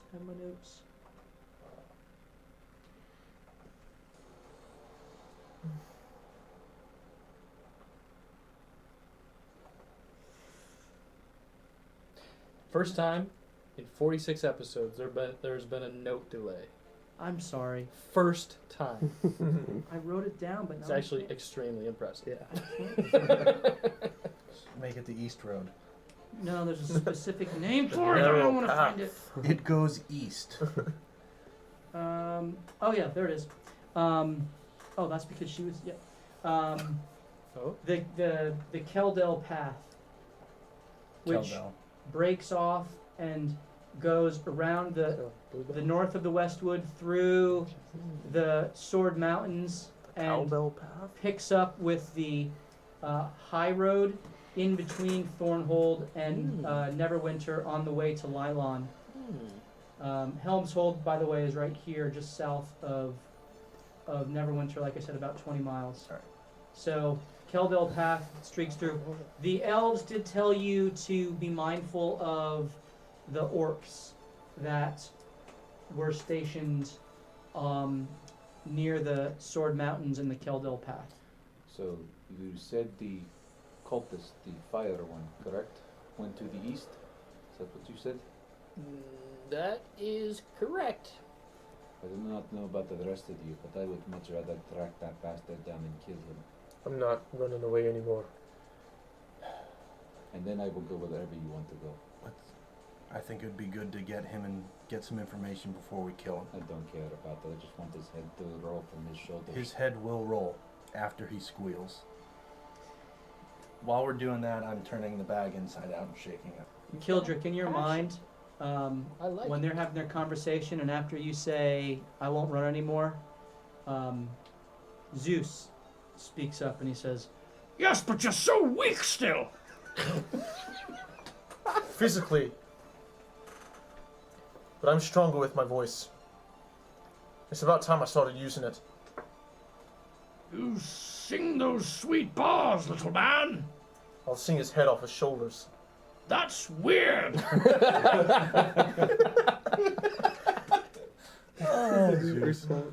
I agree. A note so high, his head just bursts. and you all kind of hear Kildrick just beginning to talk out loud.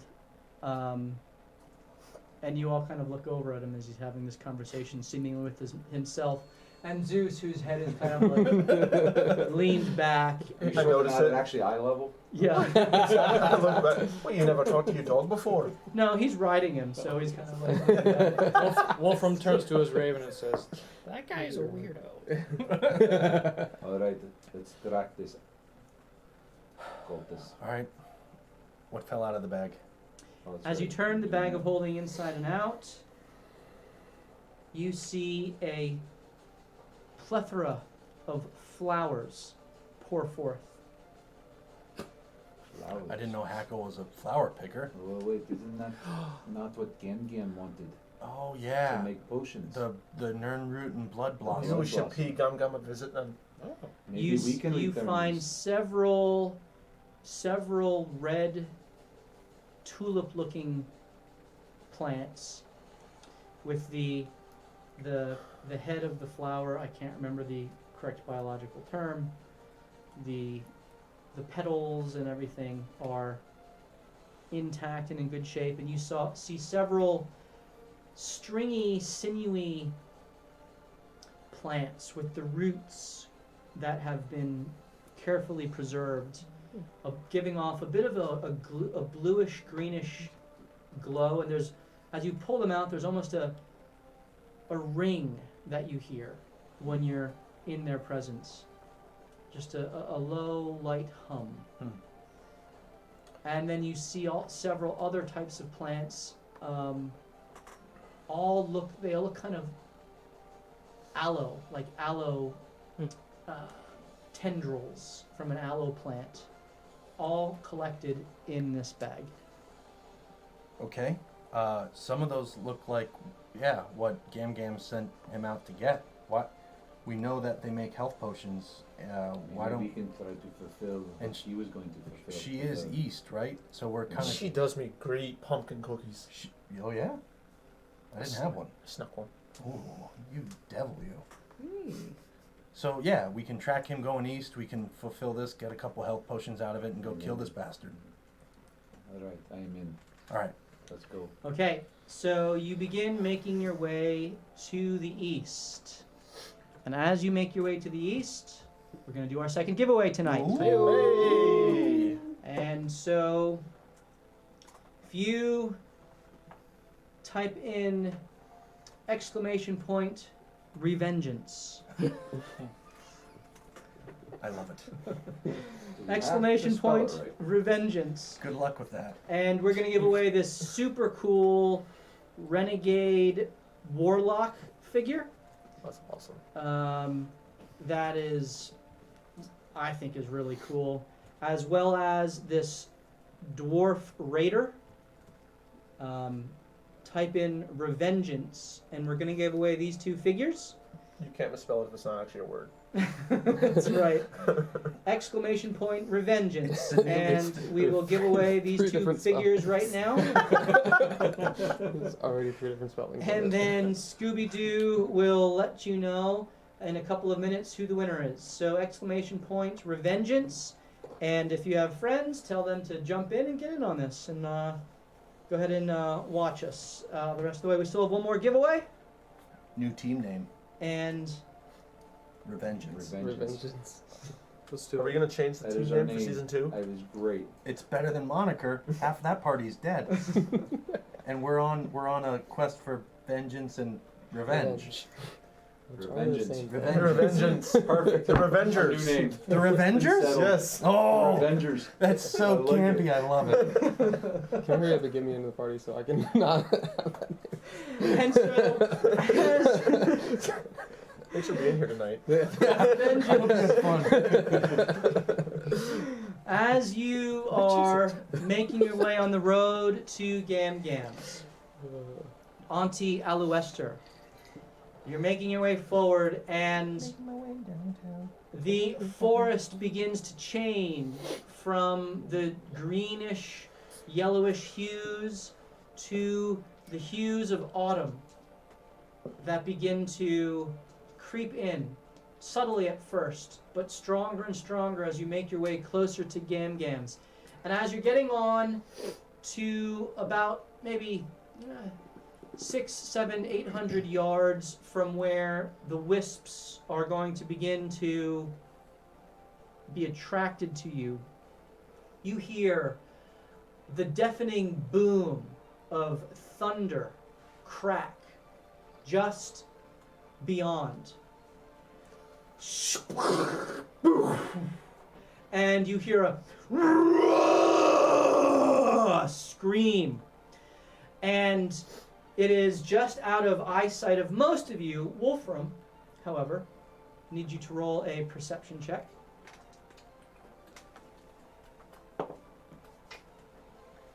23.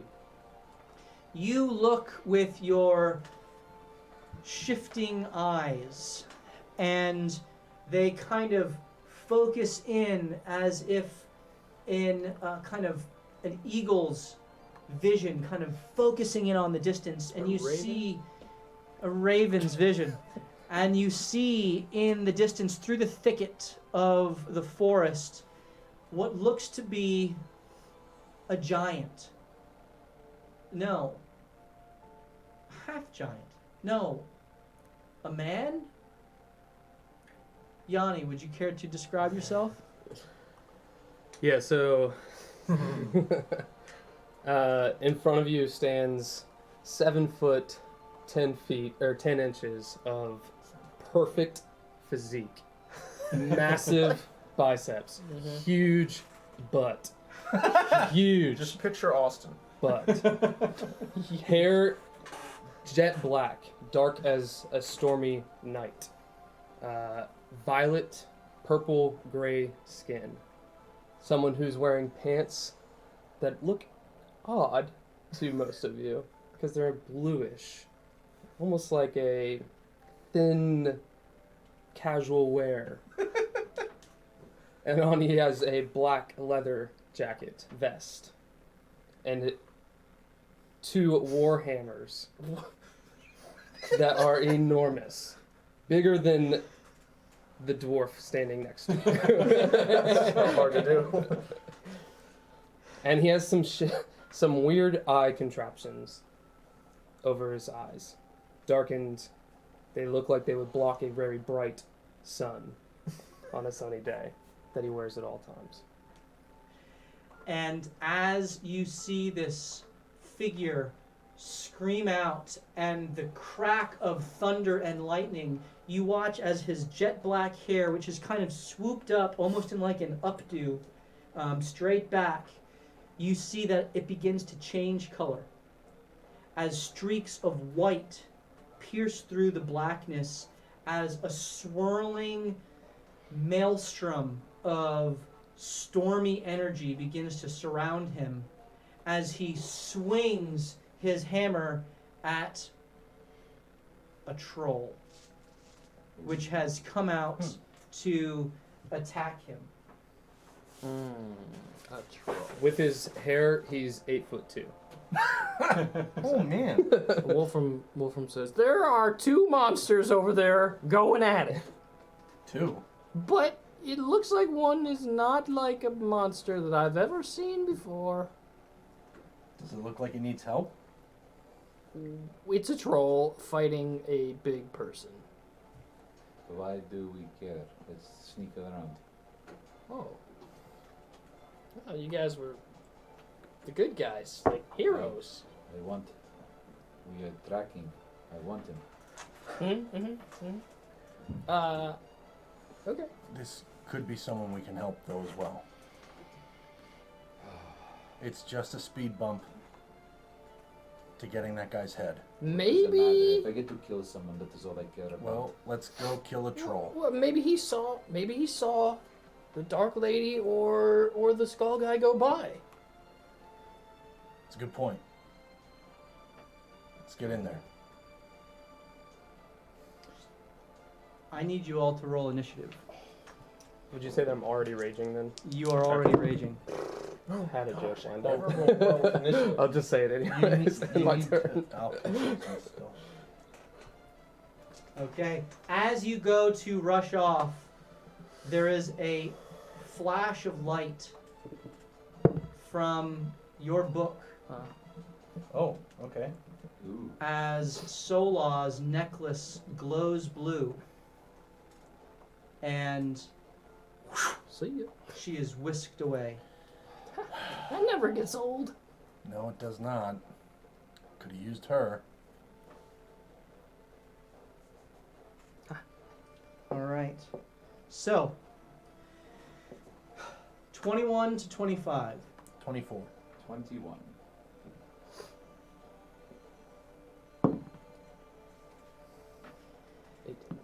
16 to 20. 18. 17. 16 for Zeus. You don't have a sheet, so I'll 17. play him here in the next session. 17 Got for it. Zeus. For more 16 for for Zeus. Wolfram. 16. And Kildrick, 12. 12. Okay. Why are you always at the I bottom? always roll terrible initiative. I don't know why. I go before Zeus.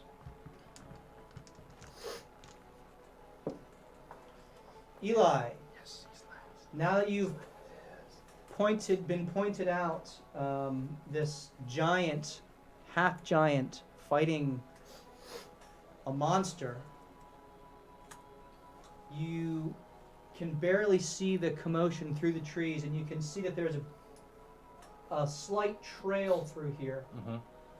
that you can make your way in. What are you gonna do? I'm gonna apparate my sword and run it across my hand and light it up. I took my damage, and I'm gonna get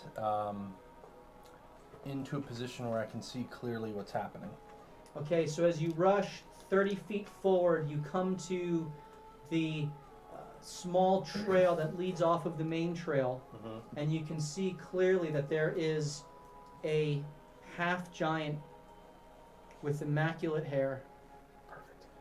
And he is freaking out as he is seeking to bash a troll with both of his war hammers, which he's wielding in both hands. And you all roll a perception check.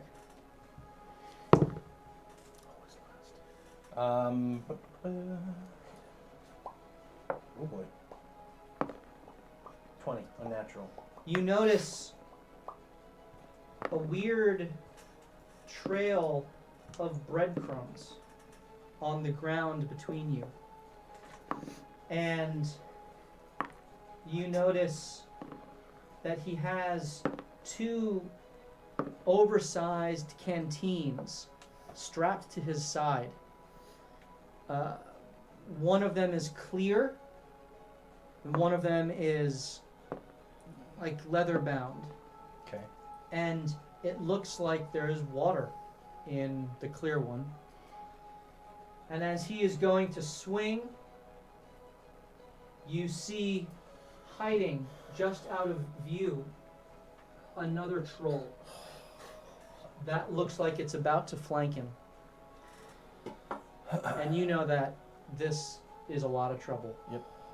In fact, this troll, whereas the first looks with its greenish, sinewy skin and its long, black, tendrily hair, its gnarled face and scars that have been cut and healed over multiple times, its teeth that are jagged, its claws that are born and about to attack Yanni.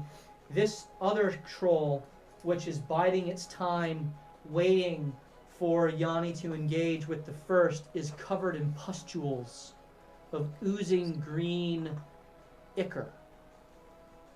And it has a sick smile on its face, knowing that it's about to spring its trap. And its claws are even longer, and there is a green ooze pouring off of its claws. Yeah. And its eyes have a sickly greenish yellow hue to them as its mouth drips a foamy green slime.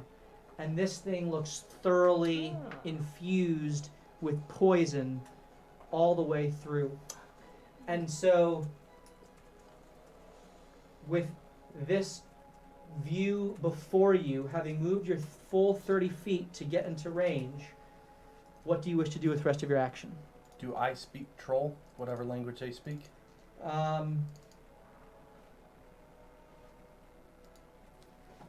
Trolls speak giant, so unless you speak giant, Nope. You do not. Okay. I didn't put the star metal ring on. I'm going to yell to the individual who now looks like he's going to be flanked and tell him, we're here to help, and you have one on your 6 as well. That's all I can do. Okay. It is now Morthos' turn as you hear Eli yell out in common to this individual, and that apparently there's another one around there as well. All right. So You look through, and this is considered rough terrain through the woods, with the exception of the main path you were on, and this small little path that leads into this clearing on the side. rough terrain doesn't affect me though, does it? With mobility. Hang on. I'll look it up. Difficult And- terrain doesn't cost you extra movement. Perfect. And for those of you who are wondering, we do have one more giveaway, and if we get a couple more subscribers, we're actually going to give away this troll right here. So this troll that is about to eviscerate our half-giant friend will be yours with a couple more subs. And I don't know how many bits we've had given tonight. If we can get a count of that, we would also give away the mini if we had a total of 2005. If we 1,005, if we get 2,000 total, then we'd also give the mini for 2,000 bits to cover all the shipping. Alright. So Morthos will move his full 40 feet at first to try to get towards past Eli. And at that point, I know that Eli yelled it out. Would I make a perception check to see if Roll I see perception. where he is? With advantage because you're specifically looking for something else. Oh, good. 18. 18, you do see the other creature kind of hiding behind a tree, ready to pounce on Yanni. So, to me, that looks like there's 30 feet there, right? Yep, 25.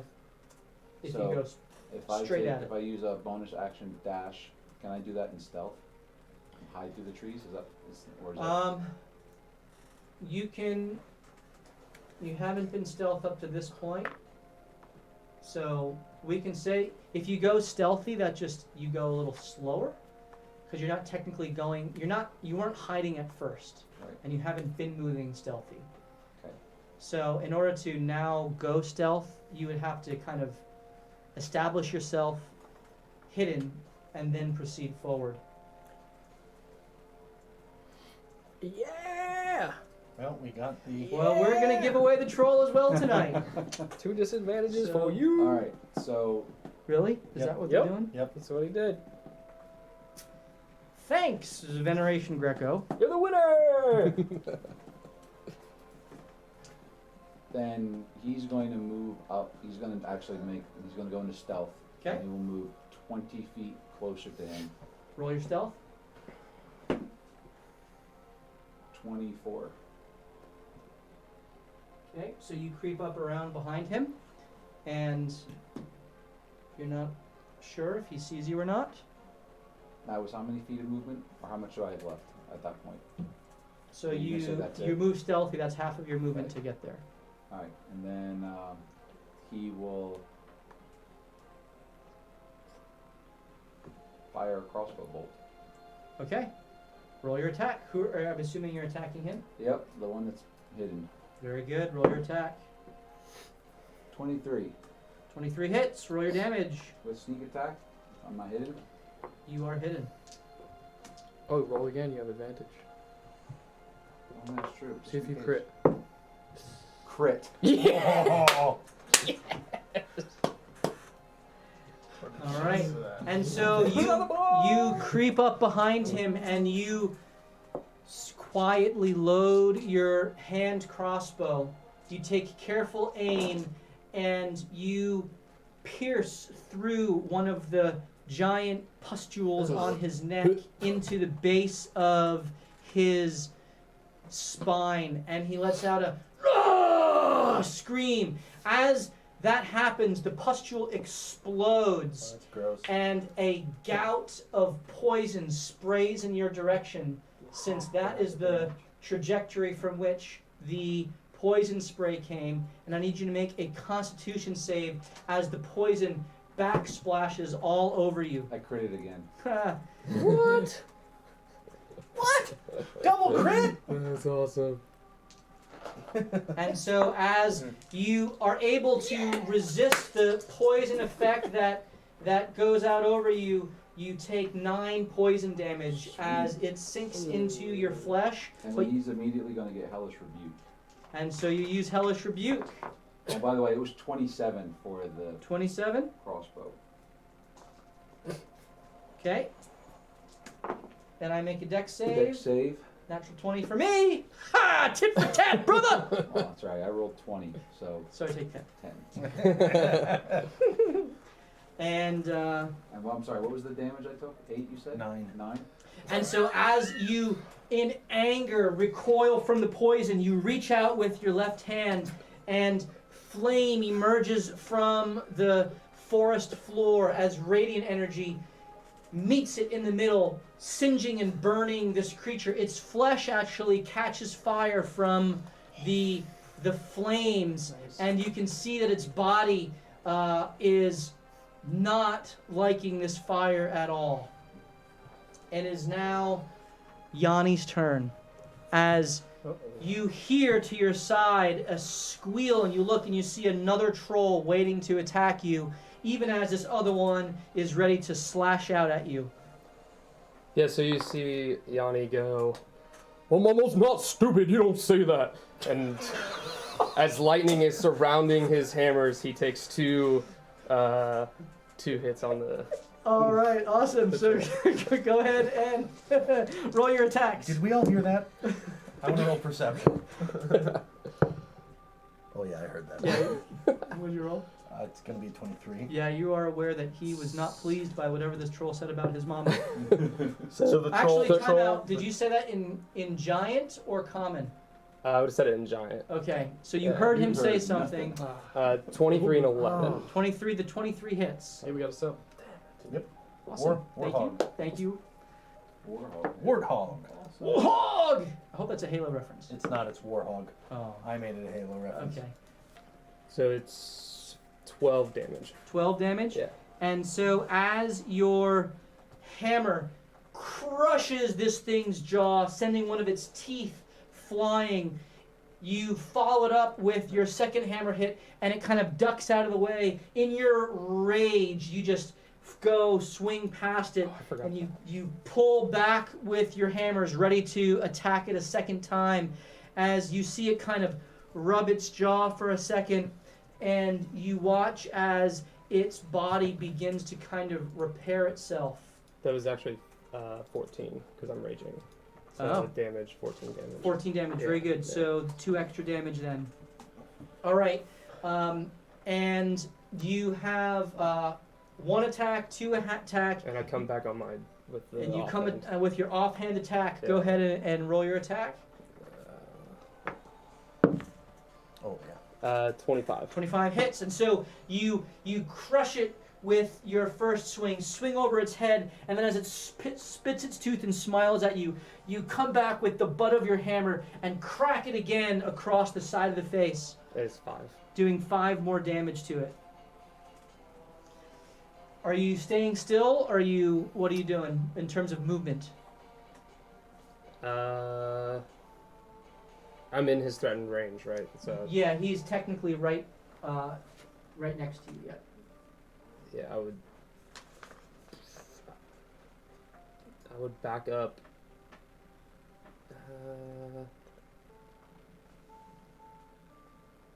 Yeah, I'll stay there. You're raging.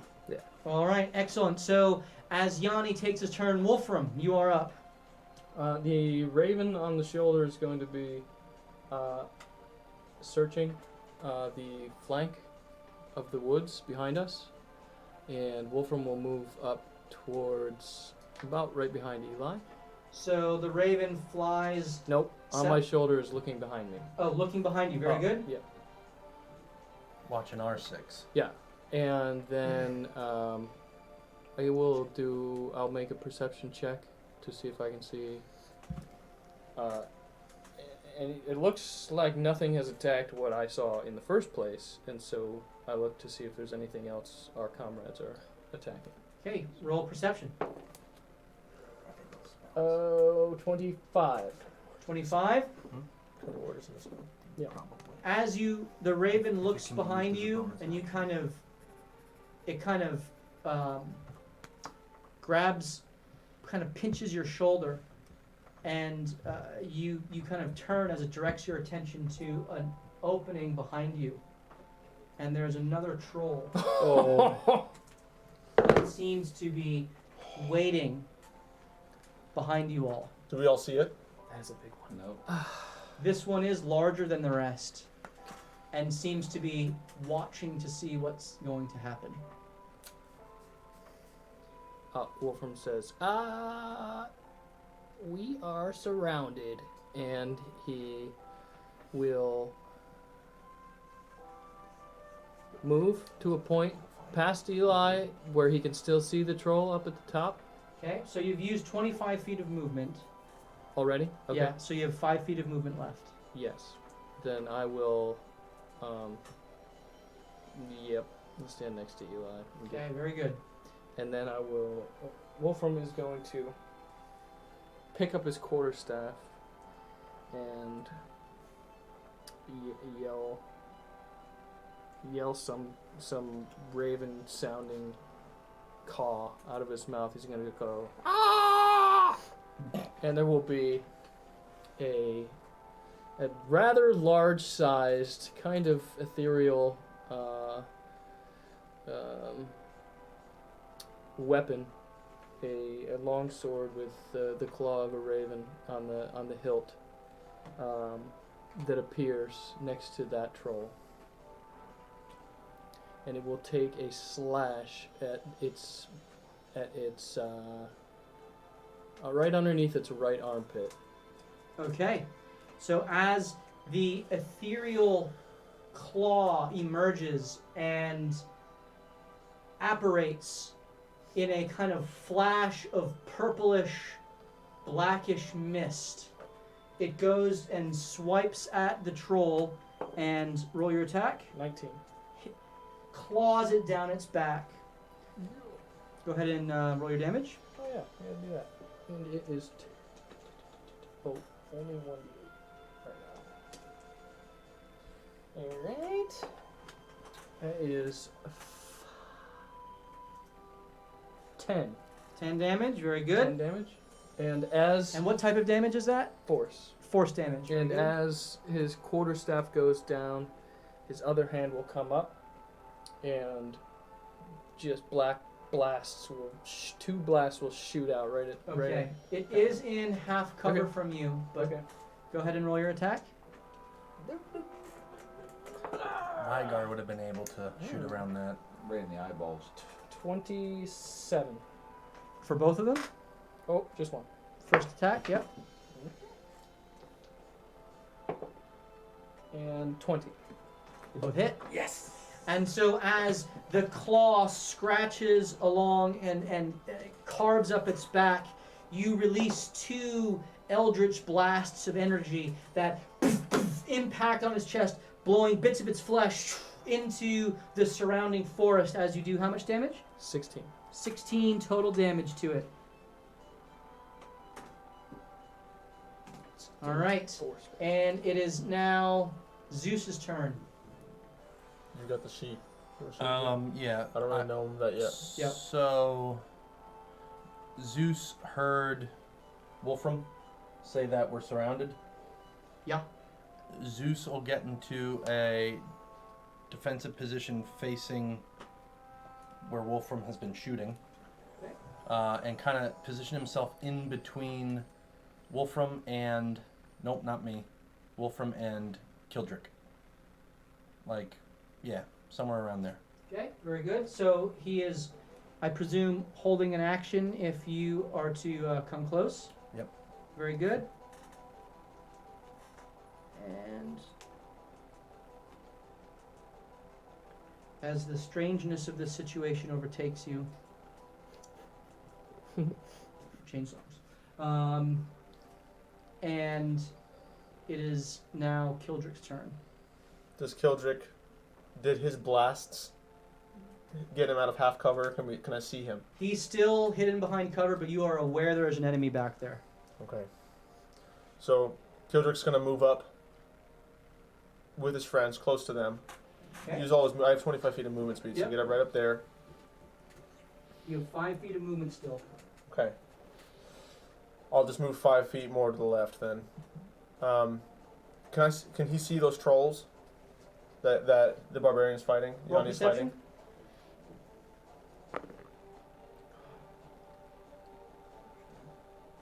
10. 10.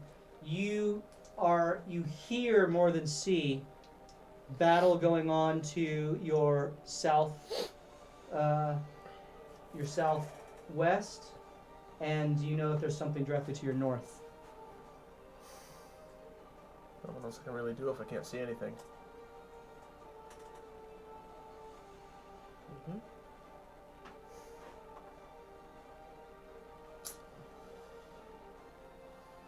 I guess he's just going to hold around there, because if I can't see anybody, Okay, are I you can't going to do hold an anything. action? What action would you like to hold?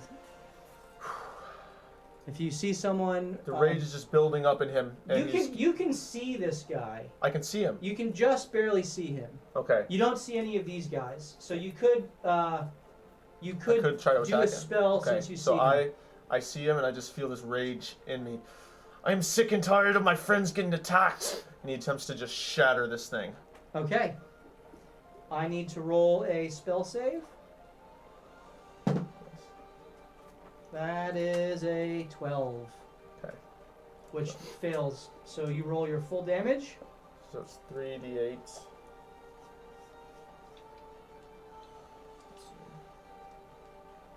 Oh, wait. I don't think I'm on the wrong one.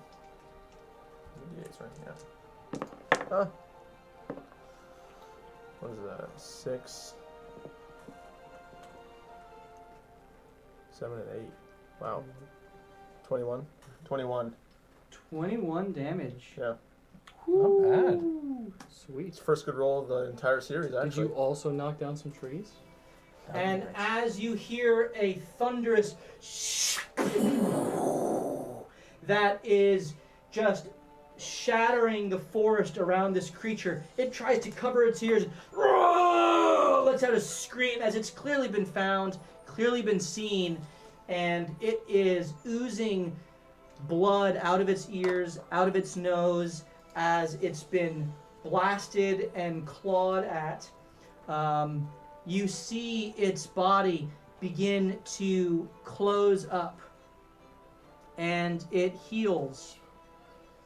And you see Yanni, the one in front of you, its body closes up and heals. Shoot. However, Morthos, the troll that you attacked, the fire continues to burn at its flesh, and it is unable to heal, though the effects of the fire do go out after that turn of combat. So it does not get any health restored as they all go to take their attacks. And so the first troll goes to bite you, Yanni, and I'm going to use one of my advantages, and that is a natural 1 and a 24. That's gonna hit. That's gonna, and then he goes to claw you with 2 claw attacks, 2 separate attacks. First is a 9, Miss. and the second is a 18. Hits. Okay, and so Bless you.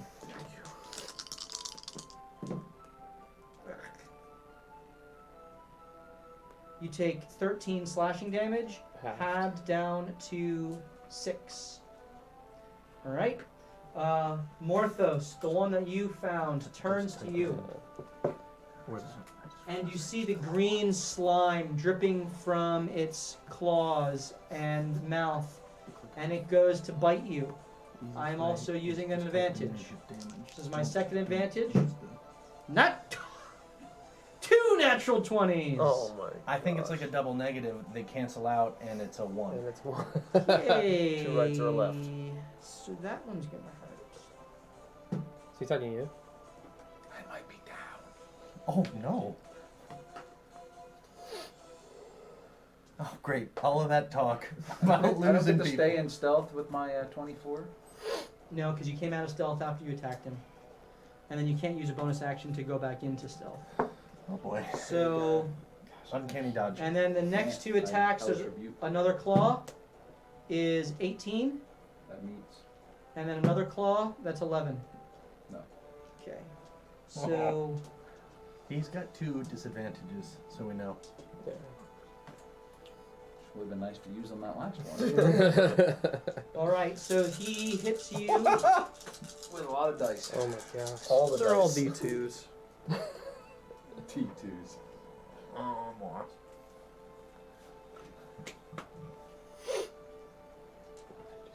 He hits you with 30 piercing, slashing, and poison damage total. Yeah, you're fine. Live dangerously. All I gotta say is thank goodness I had a long rest. You all have long rests. You got some extra help. As he kind of steps up closer to you, so that he sees your body fully, kind of trying to crouch behind the trees. This one here immediately bursts forth out of the woods and goes to claw at Zeus. Zeus gets an opportunity or attack that he had ready, Right. and he is now level 5, so he gets 2 attacks. Sweet. He also has advantage. He has advantage.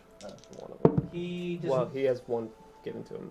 Oh, someone gave Zeus an advantage? Hell yeah, they did. That's amazing. Bully! Ha! For being 23 the greatest and of 12. The 23 hits. So as Zeus comes forth, or stands its ground, and the troll comes forth, Zeus looks at him and goes to bite, and 10. is 10. Wow. Grabs a hold of the calf of the troll and rips it out, and then goes to bite again and just totally whiffs as he kind of readies for the onslaught of attacks. So 10 damage. Well, that takes away its healing that it got. And it goes to bite Zeus. That is a 25. Yep. Claw Zeus. That is a 26. Yep. And Claw Zeus. That is a 17. Meets. Okay, so all hit. No. So Oh boy. Oh boy. You barely had him. You're a terrible dog owner. I steed. Jeez.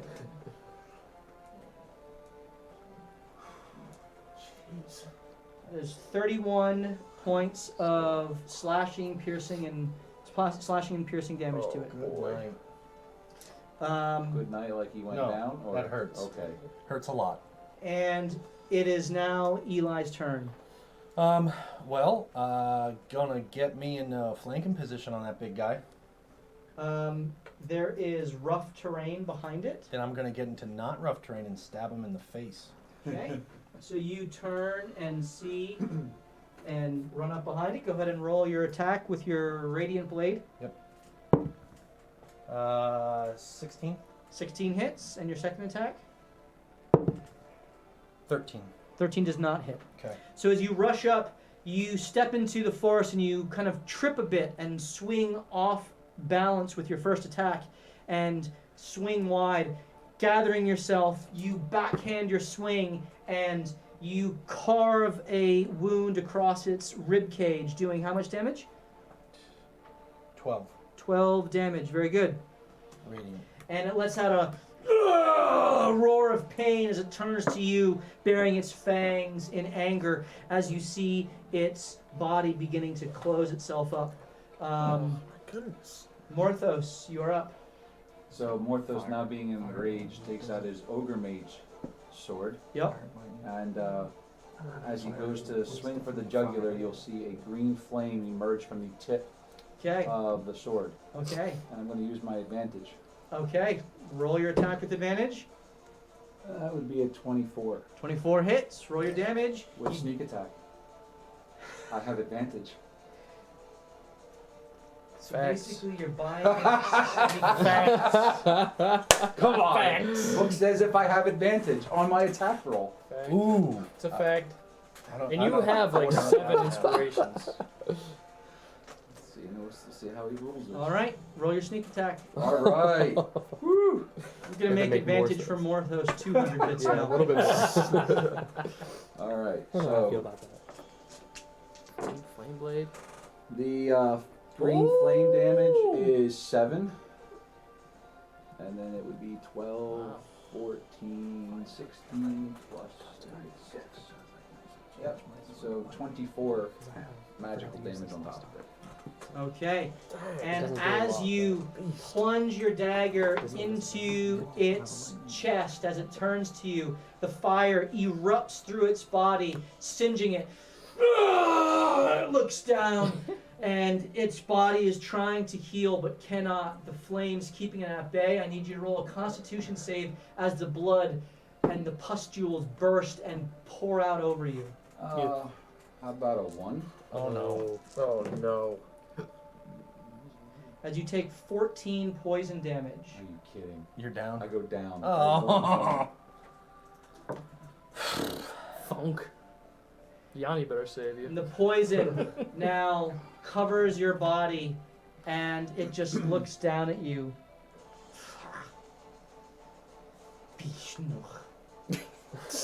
Which This says, piss ant? In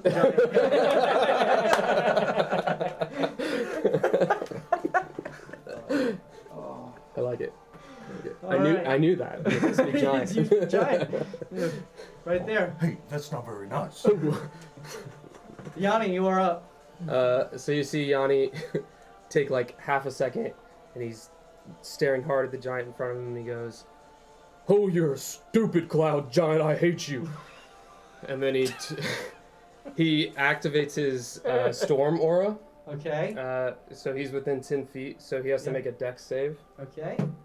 That is a 6. That fails.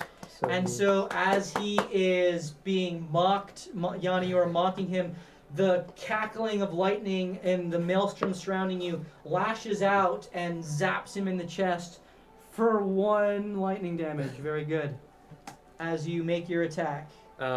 I'm actually going to turn and shoot a lightning bolt at the other one. Okay, so you turn and a Storm bolt. A powerful ball of electricity forms quickly in your hand, and you release it out as the lightning flashes forth, and you So, rolled 13. a 13 as it catches a tree branch right in front of it and dissipates into the air, not doing any damage to it.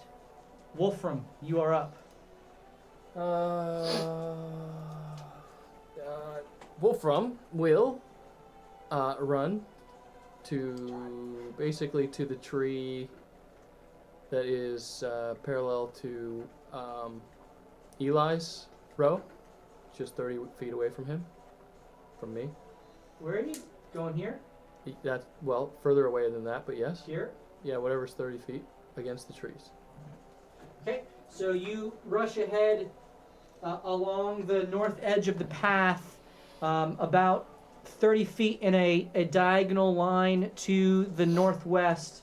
As you turn, you see Morthos's body get covered in poison, and he goes down in a heap as you see a troll standing over him, bearing its claws and fangs, its body burning in on itself, but the flames slowly dying as you watch a lightning bolt dissipate into the trees from this half-giant creature as another troll bears down on him. Mm-hmm. I will move the spiritual weapon down to the troll. If you go 20 feet, you can get to there. Oh, did you purposefully put it behind him so it wouldn't reach him on the next turn? Go ahead, whatever. All right, and then I will. Would you have put it in front of it? I don't know if I could see behind him. If I Okay, could, we'll say put I it in front probably of it. would have Okay, go put ahead. it and behind him. Make your attack. No, I probably would have put it behind him. Okay.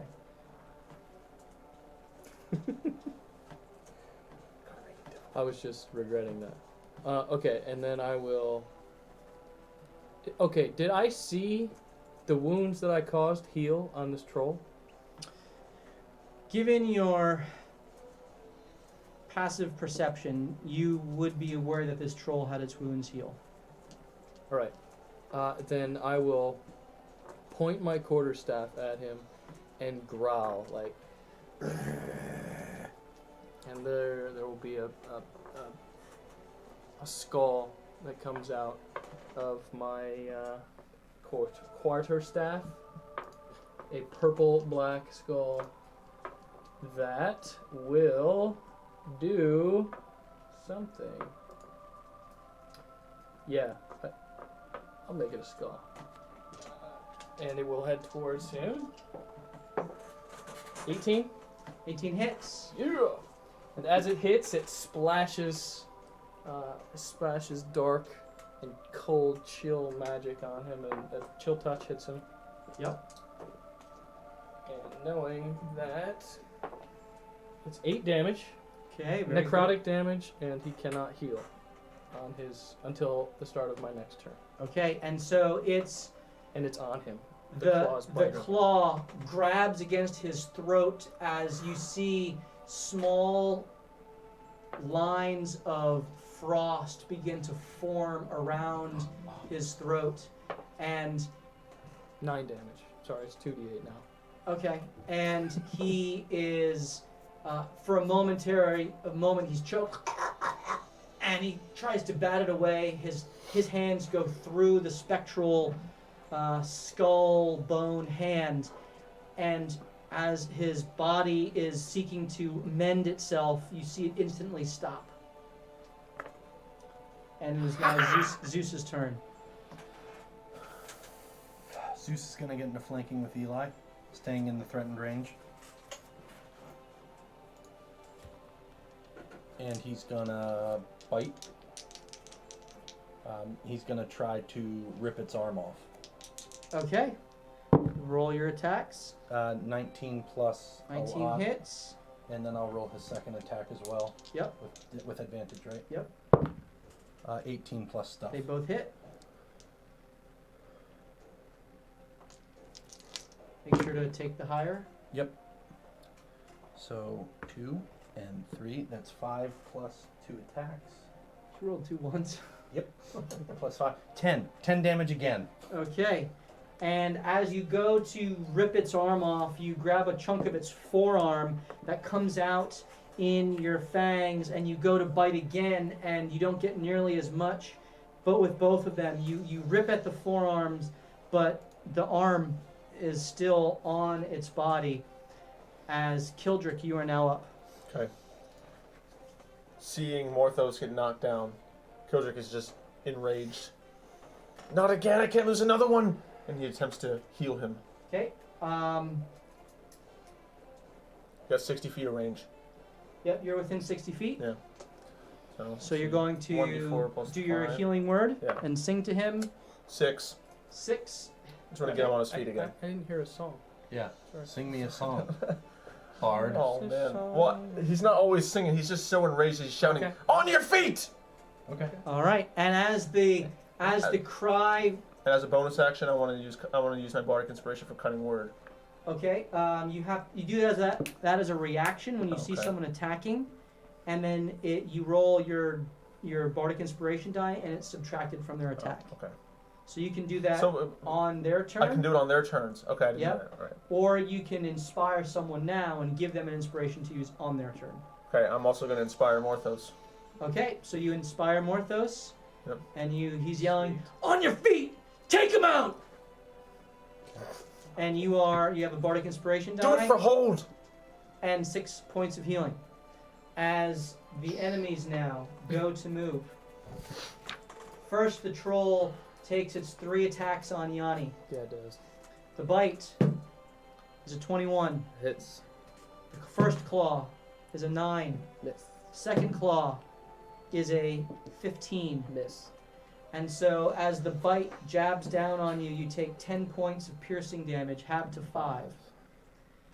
Next, this troll wails on you, Eli, taking its bite at you. I'm gonna. I want to use my cutting word.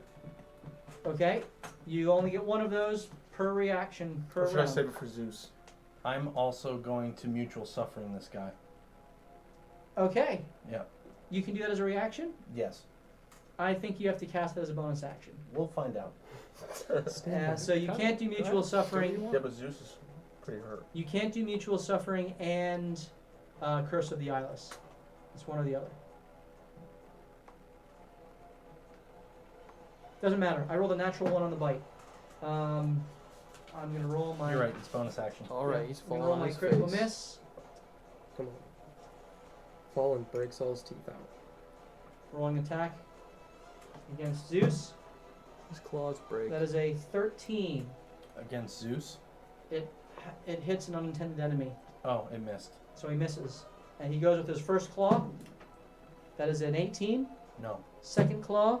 That is a 19. No. So you get your shield up. It scratches against the shield as its bite misses you, and he kind of redirects to the dog behind it. meant to do this. And Zeus deftly dodges as the other troll now, hovering over Morthos' body. Turns and runs to Yanni. Goes to grab Morthos and pick him up. He is going to grapple you with advantage because you're. Well, actually, he doesn't have advantage. I'm sorry. I'm going to re-roll that. You can roll an opposing athletics check or an opposing acrobatics check. Oh, we're definitely going acrobatics. Back handspring out of there. Oh, yeah, that would be a 23.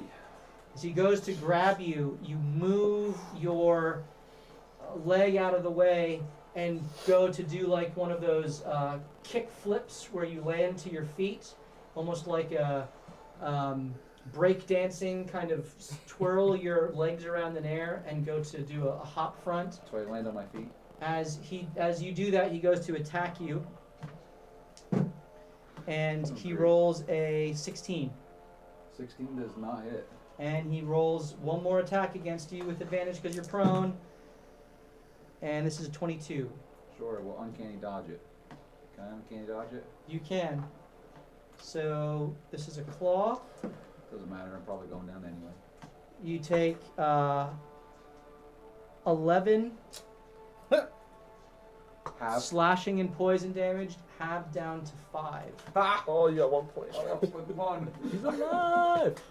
As That's something else that inevitably happens. Eli, you are up. So I can invoke a blood curse a number of times per short rest, so I can do 2.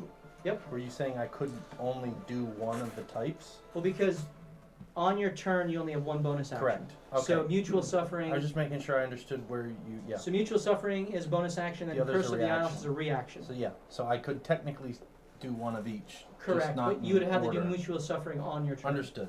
So I am going to bonus action mutual suffering the one in front of me. Okay? And so as you feel that connection with you, having felt this same odd sensation from Hackle when he bound his blood to you, you now kind of reach out and seek to do the same thing to this troll, binding its blood to your blood. Oh boy. And you feel the connection sink, knowing that if it attacks you and you take damage, it too will be damaged. Okay. And can I roll a history check to know these are trolls, right? These are trolls, yep. To just quickly think what hurts them. Sure, roll a history check. That's cocked. Same. 11. You know that they regenerate and that there is a way to stop the regeneration, but you don't quite remember what means of damage is enough to stem the regeneration of its flesh. All right, then I'm gonna take my 2 attacks Yep. and bone it. I guess it's. I'm in flanking with Zeus. Yes, roll your attack with advantage. That's cocked. It would be 12 plus 7 is 19 is the one. That hits. Yep. And then the other one, I'm trying to cut off its other arm. Okay. 16 plus 7, 23. Okay, roll your damage. Sweet. As they both hit, as you try to target its arm, you slash kind of hammer style straight down, and then as you finish your attack, you come backhand straight up again seeking to hack at the arm. 24 damage. Are these by chance undead? And they're not. Okay. And the arm flies off into the distance as it lands, still kind of twitching and clawing, as the blood squirts out and it buckles on its feet and falls down. Oh. Yeah. Oh, darn it. I used Blood Maledict on nothing. You have movement. I do. I am going to scan. Do I see Morthos down? Roll perception.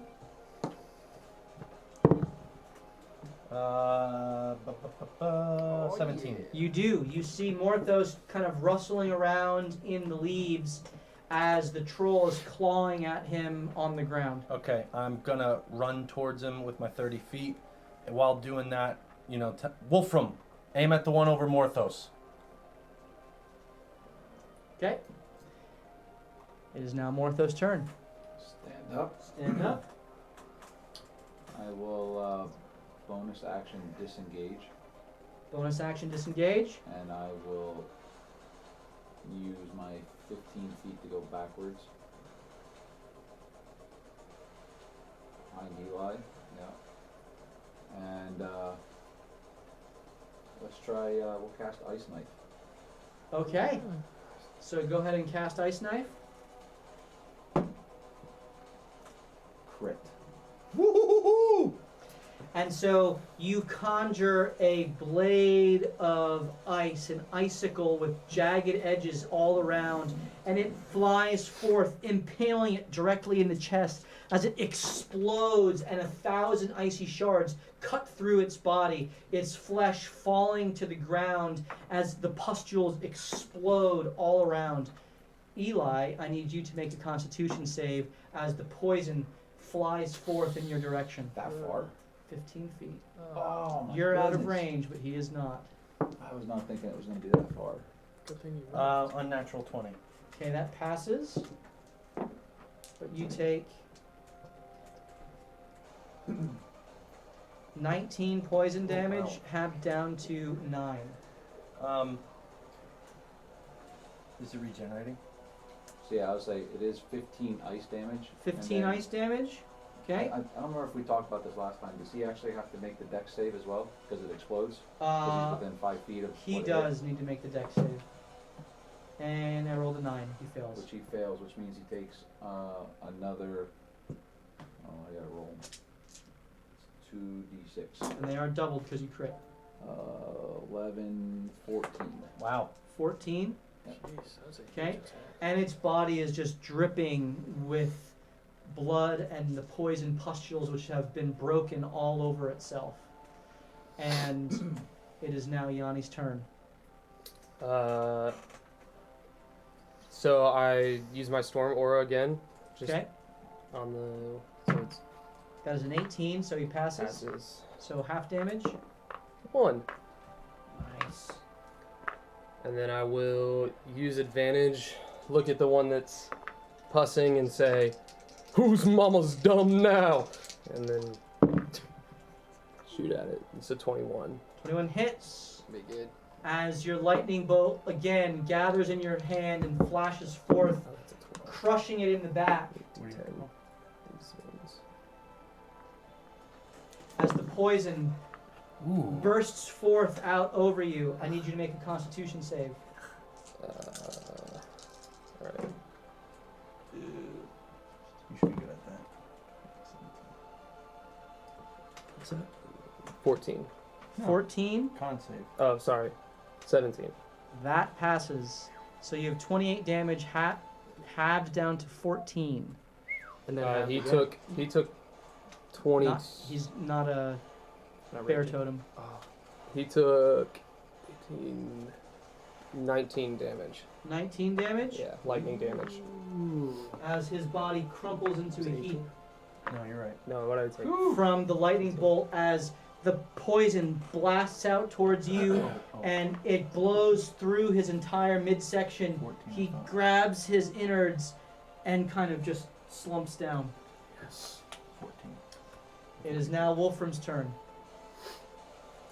The claw is still gripping the throat of the one troll, and it goes away right about now. As I watch it disappear, I'd like to see if he's begun healing again. Okay. Roll perception. 21. As soon as the claw releases, the body begins to repair itself.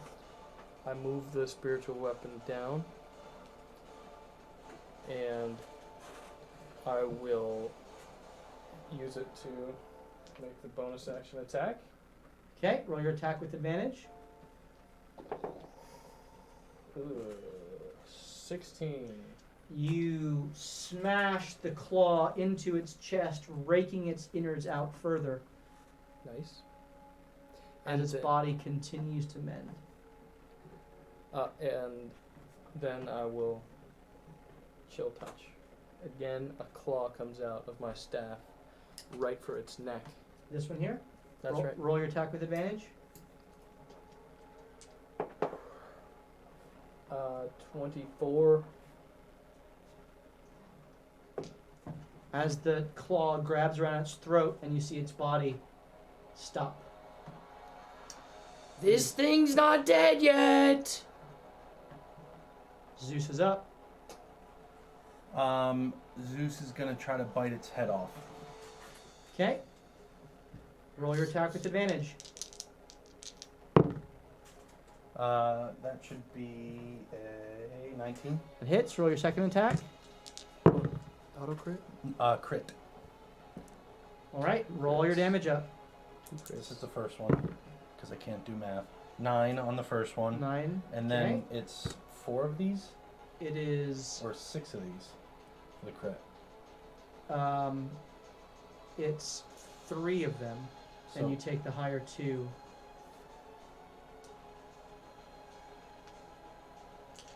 Oh, it's 6 better. that's right. 9 plus 5, 14. 14 and 9. Yep. You bite through its throat and bite again, and you hear a snap as its spine separates from its spinal cord, and the head lops off, and the body is there, still kind of gesticulating and moving, and the tongue is kind of out on the ground. Is he staying there? Zeus is then going to move towards us. I have no. Okay, Licking his jowls. Kildrick, you're up. Kildrick looks at Morthos in the sorry state he's in and heals him again with his words. I Okay. told you the first time. You're not leaving us. Can you upcast that? What does that mean? Actually, if you wanted to, Oh, you could run over to Kildrick and cure wounds him instead of healing word him. it's Oh, better. over to Morthos. Yeah, I'll do that then for sure. Same slot. So can he Same upcast slot. that, hypothetically? Yeah, you could do it at second level. Then it would be 2d8 plus 5 instead of 1d8 plus 5. Oh, then Do I'm you want to definitely- cast it at a higher level or not? That's your... You do? Okay. For sure, he's hurting. So you use a second level spell. So 2d8. 2d8. It's these looking guys. Yeah, these ones right Yep. here. Yeah. Okay, 2d8. Plus what, Matthew? Plus 5. 13 plus 5. 18? 18. 18. Wow. That's a good one. That's good. So 18 health back to Morthos. And I also That I was want your a vicious mock. that's your action. So as Can I vicious mock something? a vicious mockery is an action, so Oh, I you thought can that was inspire someone with a bonus action if you care to. Alright, well, I'm gonna inspire. Morthos is already inspired, so you can't give him more than one. Can I inspire the barbarian? Can I inspire Yanni? Sure, you can see him. Don't let that beautiful hair go to waste. Finish him! All right, Yanni, you have a bardic inspiration die you can add to any attack or ability check or Make save. your mama proud! Which is, how A much? d6. D6. As the enemies go, you see the troll here. Its arms pushed down on the ground and it sits Ugh. up. Go get his head.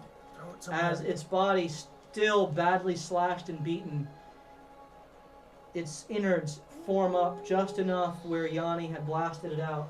Stands up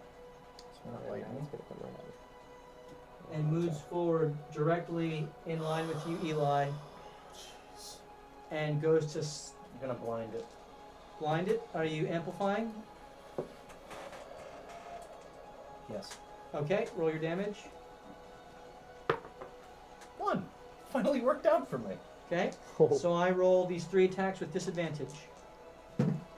First one is a 17. No. Second is a... Oh, you are lucky. That was a natural 20. That's a 16. Nope. Another natural 20. And a 17. No. Woo! Yes. Woo! And I'm out of Maledicts. Air high five. Yanni, on you. First attack is a bite. That is a 10. Miss. Second attack is a claw. That's a 9. Miss. Third attack is a natural 20. Oh, God, that hits. That's gonna hit. You sure? Oh.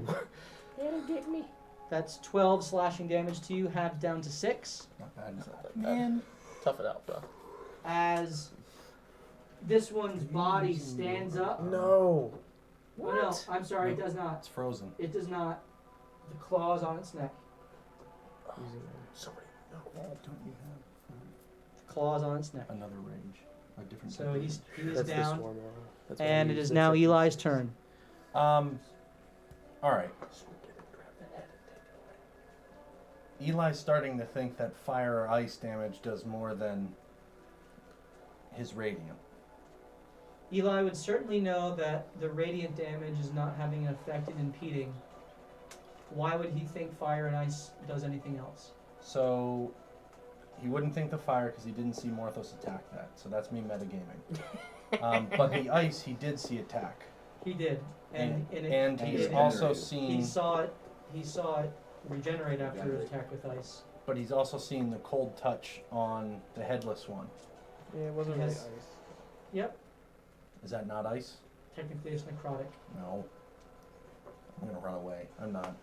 I'm gonna probably attack it because that's what Hit I him. have to do and then Hit die him. die from poison. Well, as Eli is debating how he's going to attack and what he's going to do, we're going to do our third giveaway. And if you want to participate, you can get this really cool swashbuckler. It's an elf swashbuckler, as well as a wood elf ranger. So elf swashbuckler and wood elf ranger. Did.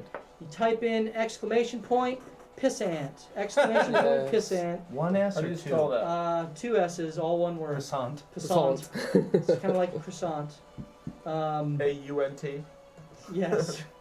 Exclamation point pissant, and you can win the 2 elves with their sword wielding figures here. Exclamation point pissant. We're going to give them away. So if you want to participate in that, type in exclamation point Croissant. pissant.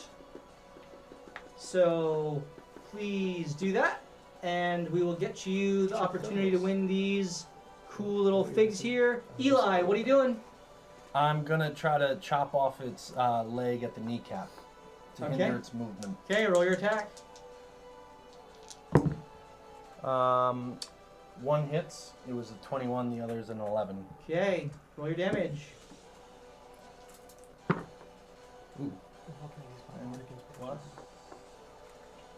Let's find out what all you can use it for. 16. 16. The leg does not come off, but you gash it and you see its eyes roll up in its head as the pustules explode out towards you.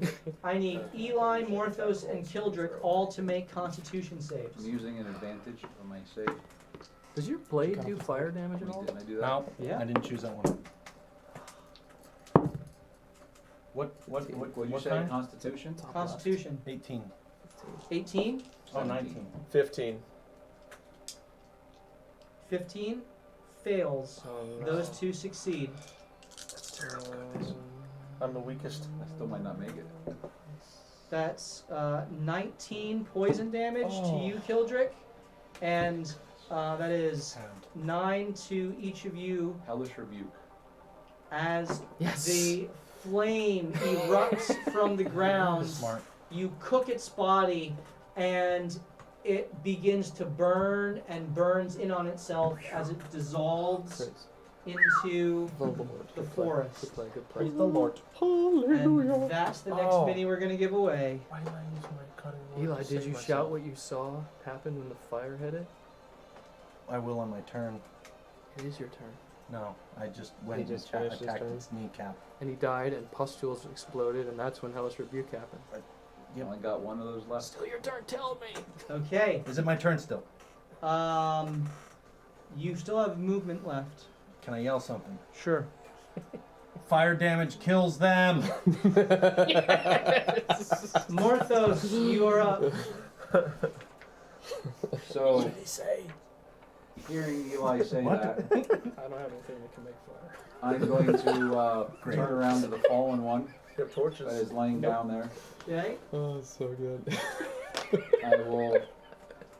I'll move right up next to him with a my ogre mage sword with a green flame blade being called out of it, Okay. and attempt to lop its head off that's being Yes. held down. Roll your Fall. attack with advantage because I it's think prone. its head is Oh, off. Its head is Oh, I off. guess its head is Stab off. it in the I'm gonna heart. stab in the heart. There it then. is. There we Right go. through the Stab it right through the esophagus. heart. And that's going to be at 25. And as you do so, the green flames erupt through its body, catching it afire. Its head, through the extension of the flame, also catches afire as the hand fades and the body burns in on itself. Yes. I'm pretty sure you've gotten the last, like, I like it. 15 last hits on I'm pretty. things. I might make He's it. on fire. He's roguing. And then I will. NBA Jam So style. that was my. I moved. What's that? What, That was 5, 30 10, feet. 30 feet. So I'll move 50 feet Burn it. towards the other ogre.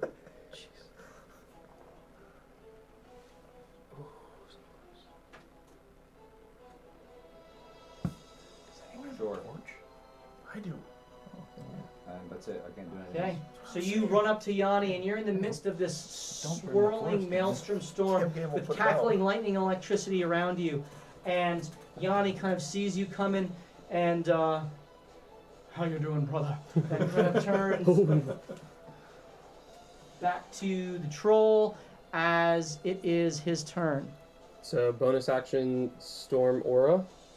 Yep, So that's I get to choose. It's not just 10 feet around me. correct. Which is like creature. So it's a natural 1, so you can double the damage. Nice. 9. 9, all right. That's a time to roll that. Yes. Love it. Okay, very good. And now your attacks. And then he goes, "Oh, check out these guns!" And he takes his warhammer and goes for both kneecaps at the same time. At the same time, Yeah. all right? Oh, Very ouch. good. Oh man. I'm gonna roll them separately. Use my bardic inspiration on one. Nice. You can choose to use the bardic inspiration after you roll, in case you hit normally. Oh, okay. That's 13, 14. 14. With the bardic inspiration? It's 14 with the bardic. 14? Yikes. 14 does not hit.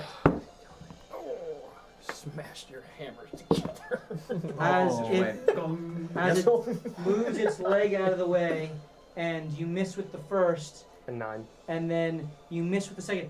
Clap Terrible. your hammers together, and there's a Is there thunder damage? there's now? a ring as both of your hands kind of reverberate like When you get jammed in like baseball. Yes. hitting a baseball in On the the- cold weather, and it's like, oh, that stings. So Oh! bad. And you, with your bonus action, I use Storm Aura for my bonus action. oh, that's your bonus action? I didn't, thank you. You stay there? Yeah. Okay, Wolfram, you are up. I'll take the damage. I'll move the no, I won't. No, I won't. I will. Can I see anything down there? As you peer through, you can roll perception. Actually, if I move diagonally the other way, well, that way, that's fine. You get Can to I here, see? you can kind of see the trail that leads there, and you see the troll. Perception is 24. You see him? I will also.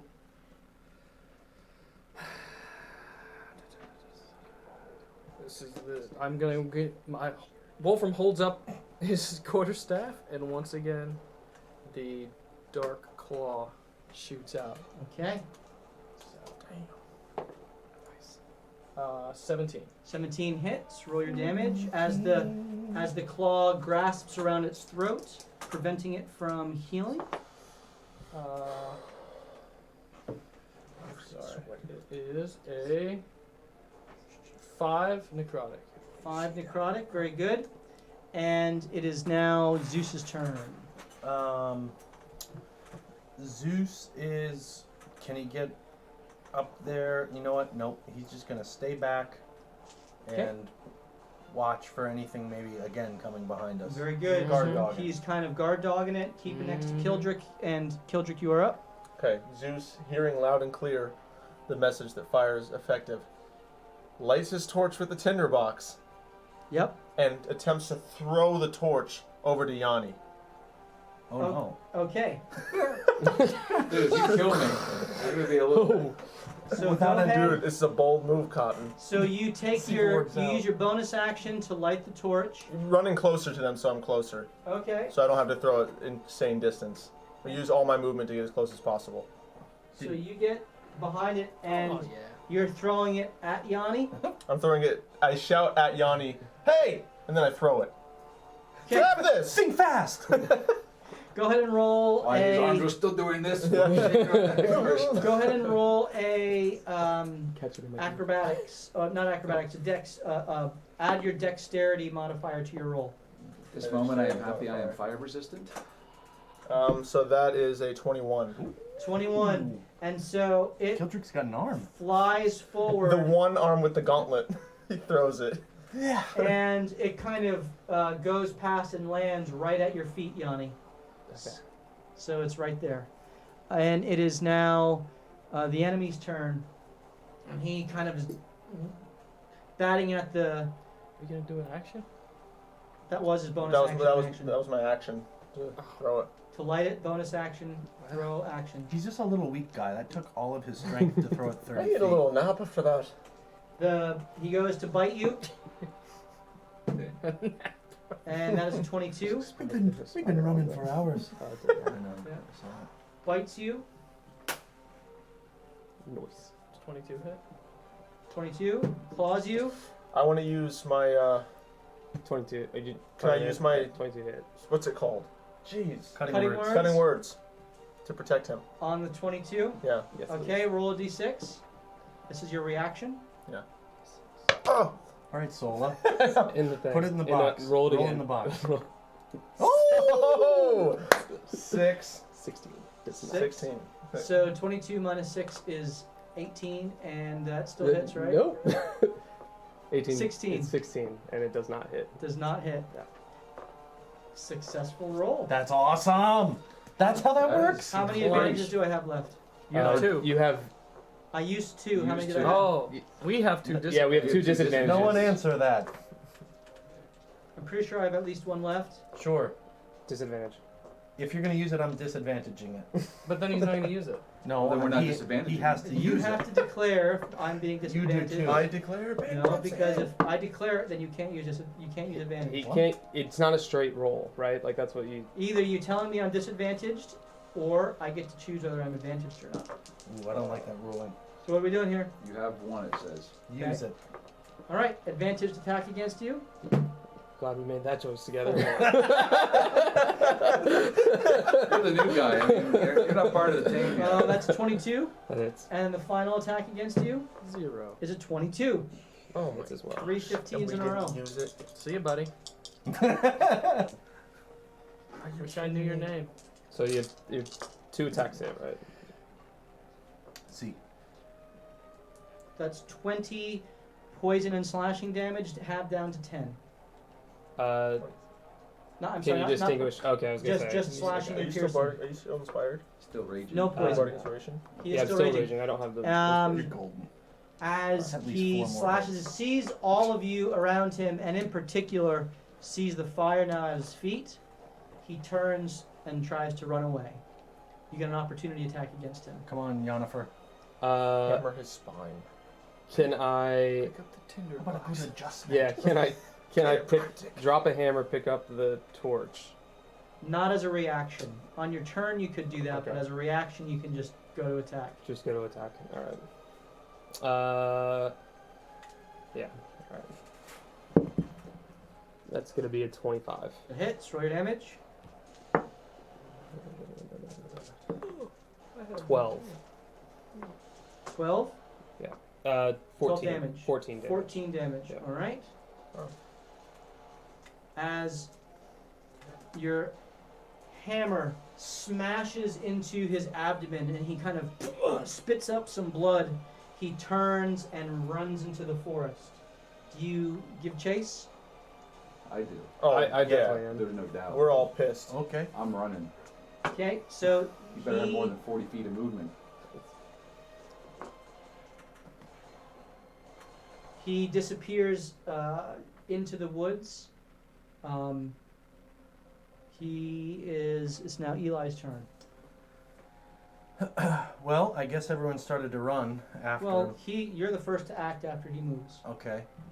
I would move in there, 30 feet,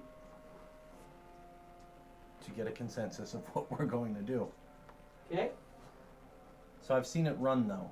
Yeah, it is now off the map. All right. And we're gonna let it go. I mean, it's only 20 feet away, 30 feet away. It's 30 feet away, yep, into the rougher woods. Can I shoot it? It has cover from where you are, but you can take a shot at it. I will take a shot. Okay, take your attack with your crossbow.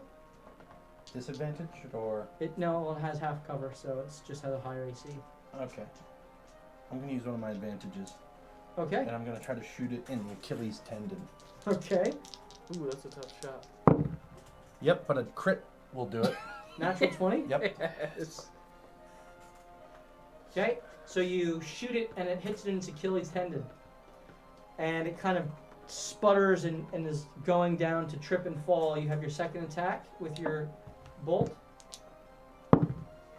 That's a critical fail. Okay. Roll on the hit on the well, they're in front of you too.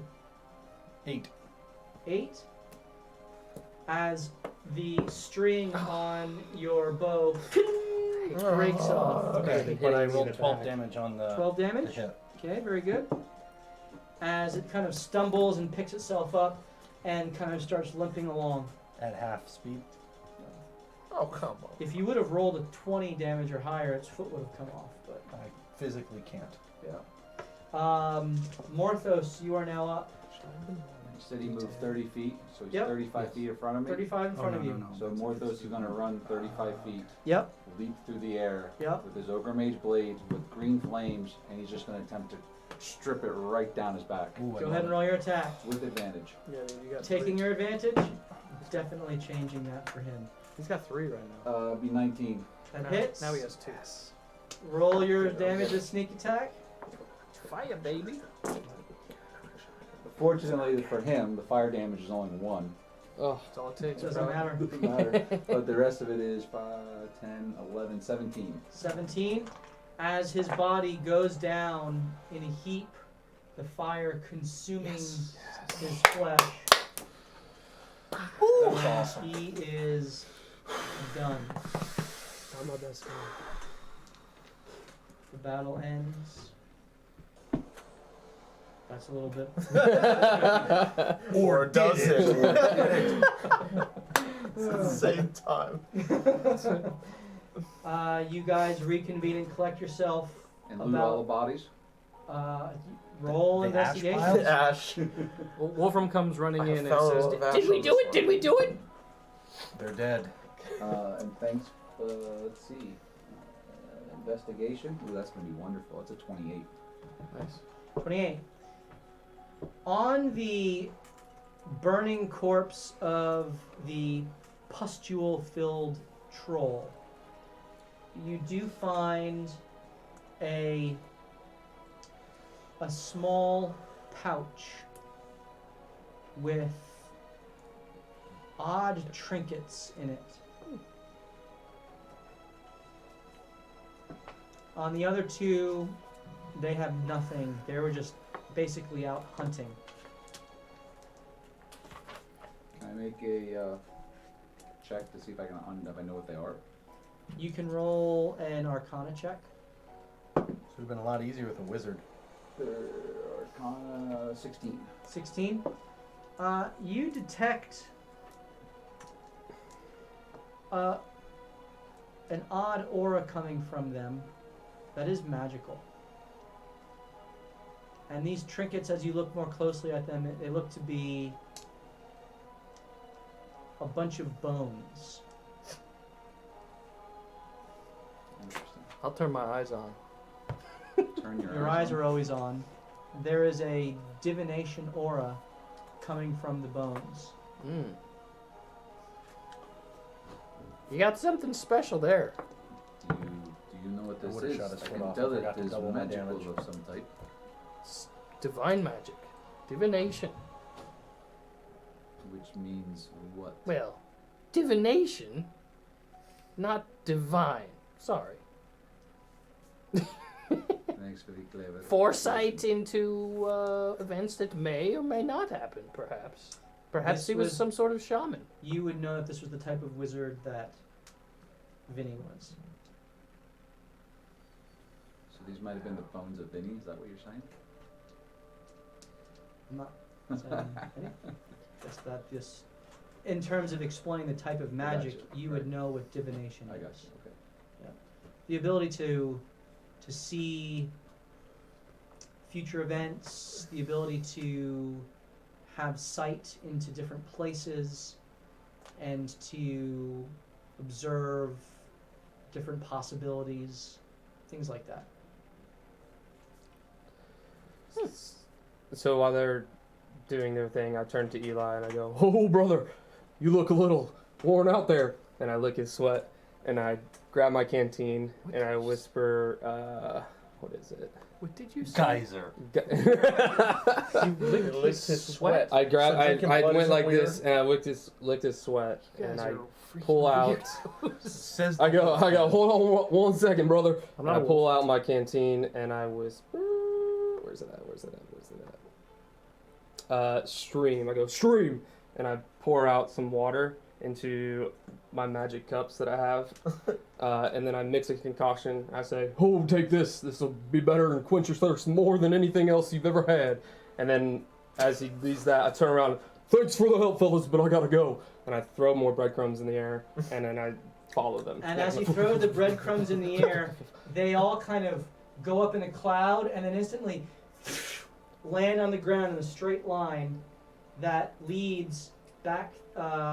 You see that there are breadcrumbs kind of in this direction here, and they lead towards the trail. And he starts running. He takes another handful, throws them up in the air, and they go down the trail, leading directly down the path that you were heading towards Auntie Aloester's house. Gamgam's house.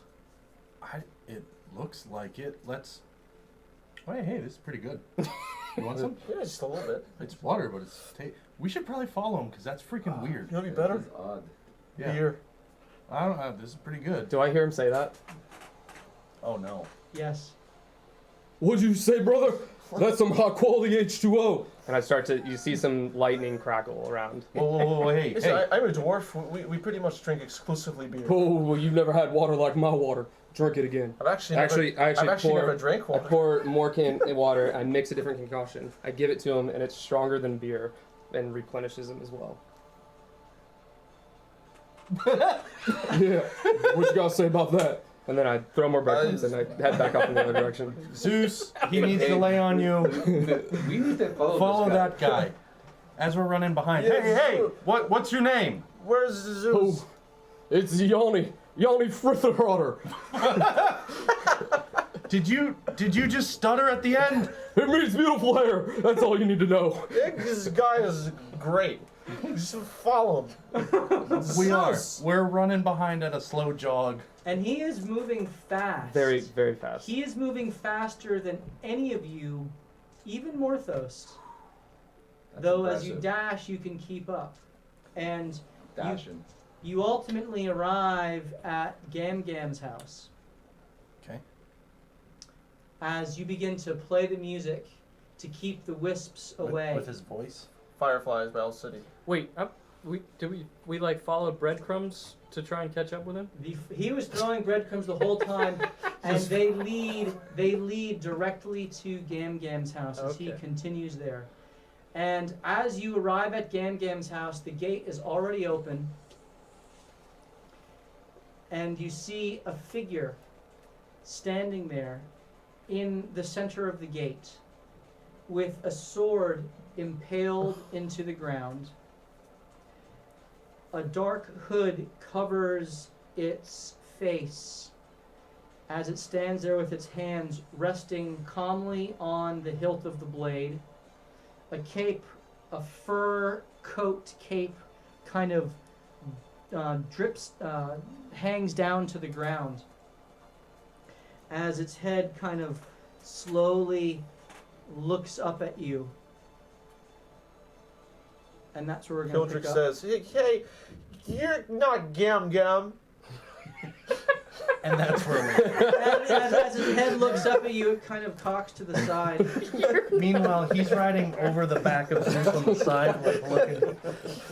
And that's where we'll pick up the episode next week. Hooded figure, and you're not Gam Gam. You're a drunk dwarf. All right. And as we shut down our episode for the night, we're going to give away our final miniature, Oh, Laurel. which is the troll. Four I think giveaways. they did I that like already. Oh, did we give the troll away? I think so. Was that Diphemus? I thought that was we gave Yeah, 3 yeah, away that already. was just one. This is the fourth one. Fourth one. Fourth one, wow. Did he give the troll away? I don't know. I thought we put it into running when you said when Eli decides what he's going to do. Oh, okay. Sure. I thought we did. I don't know. Just Scooby-Doo, let me know if we give it away or not. Otherwise, we're going to give it away now. Again. Maybe. No. Is this the fourth giveaway or third? The fourth. This is the fourth. So then we haven't done it, I don't think.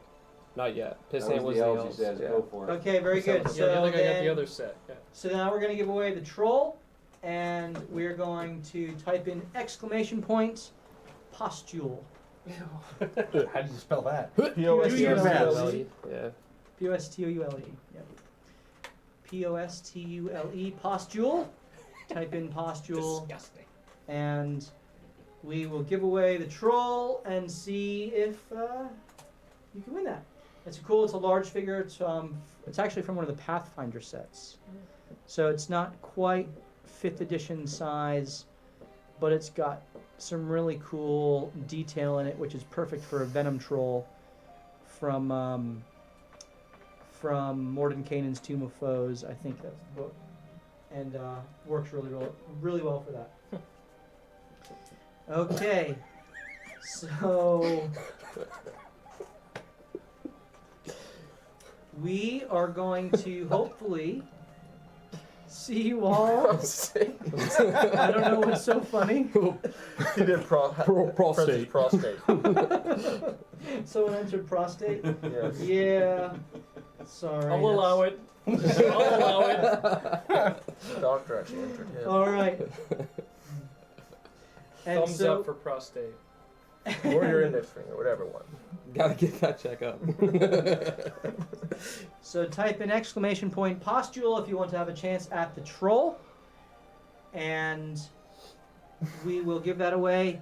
We hope to see you as we continue our adventure next week, next Tuesday. We'll be here as always at 7:30 Eastern Standard Time as we pick up our adventure here as this mysterious hooded figure looms in the opened gated picket fence of Auntie Aluester.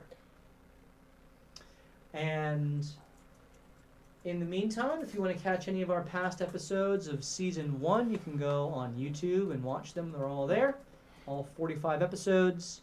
And we will put this episode up on YouTube in the next day or two.